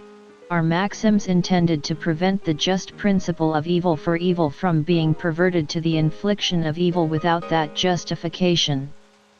The greater part of these common maxims have come into use from the practice of courts of justice, which have been naturally led to a more complete recognition and elaboration than was likely to suggest itself to others, of the rules necessary to enable them to fulfill their double function, of inflicting punishment when due, and of awarding to each person his right. That first of judicial virtues, impartiality, is an obligation of justice, partly for the reason last mentioned, as being a necessary condition of the fulfillment of the other obligations of justice.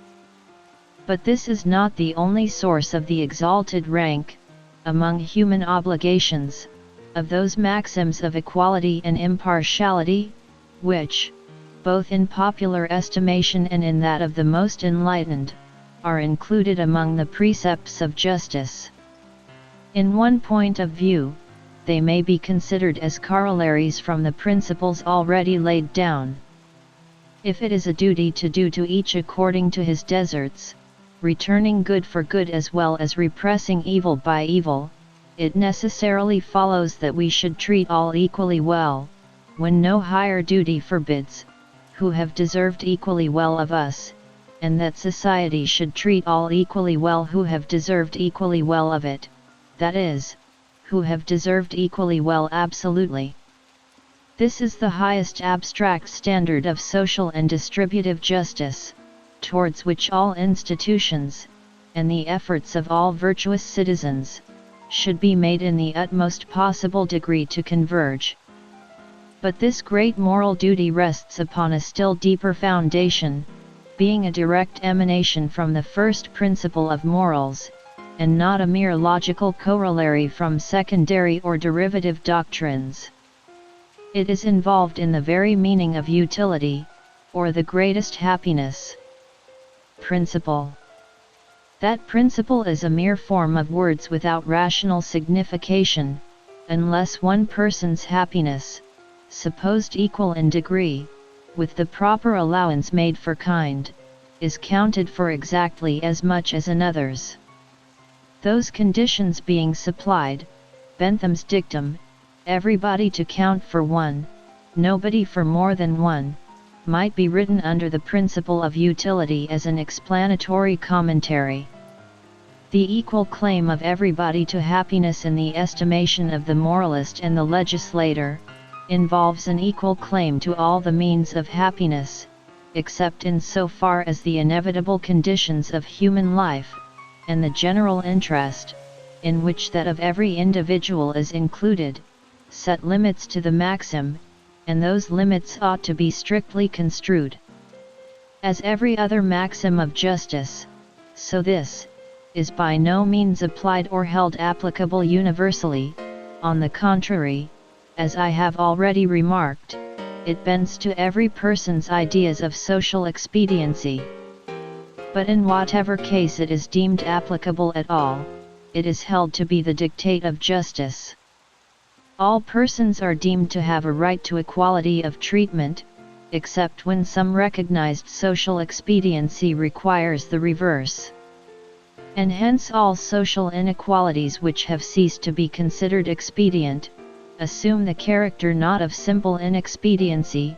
but of injustice, and appear so tyrannical, that people are apt to wonder how they ever could have been tolerated,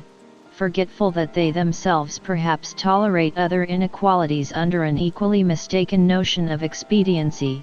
the correction of which would make that which they approve seem quite as monstrous as what they have at last learned to condemn.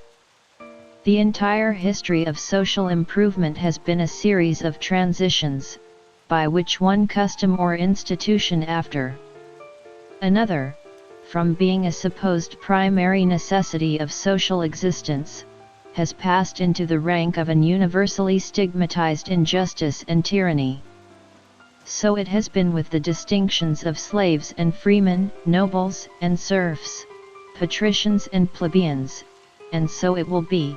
and in part already is, with the aristocracies of color, race, and sex. It appears from what has been said, that justice is a name for certain moral requirements, which, regarded collectively, stand higher in the scale of social utility, and are therefore of more paramount obligation, than any others, though particular cases may occur in which some other social duty is so important, as to overrule any one of the general maxims of justice. Thus, to save a life, it may not only be allowable, but a duty, to steal, or take by force, the necessary food or medicine, or to kidnap, and compel to officiate, the only qualified medical practitioner. In such cases, as we do not call anything justice which is not a virtue, we usually say, not that justice must give way to some other moral principle,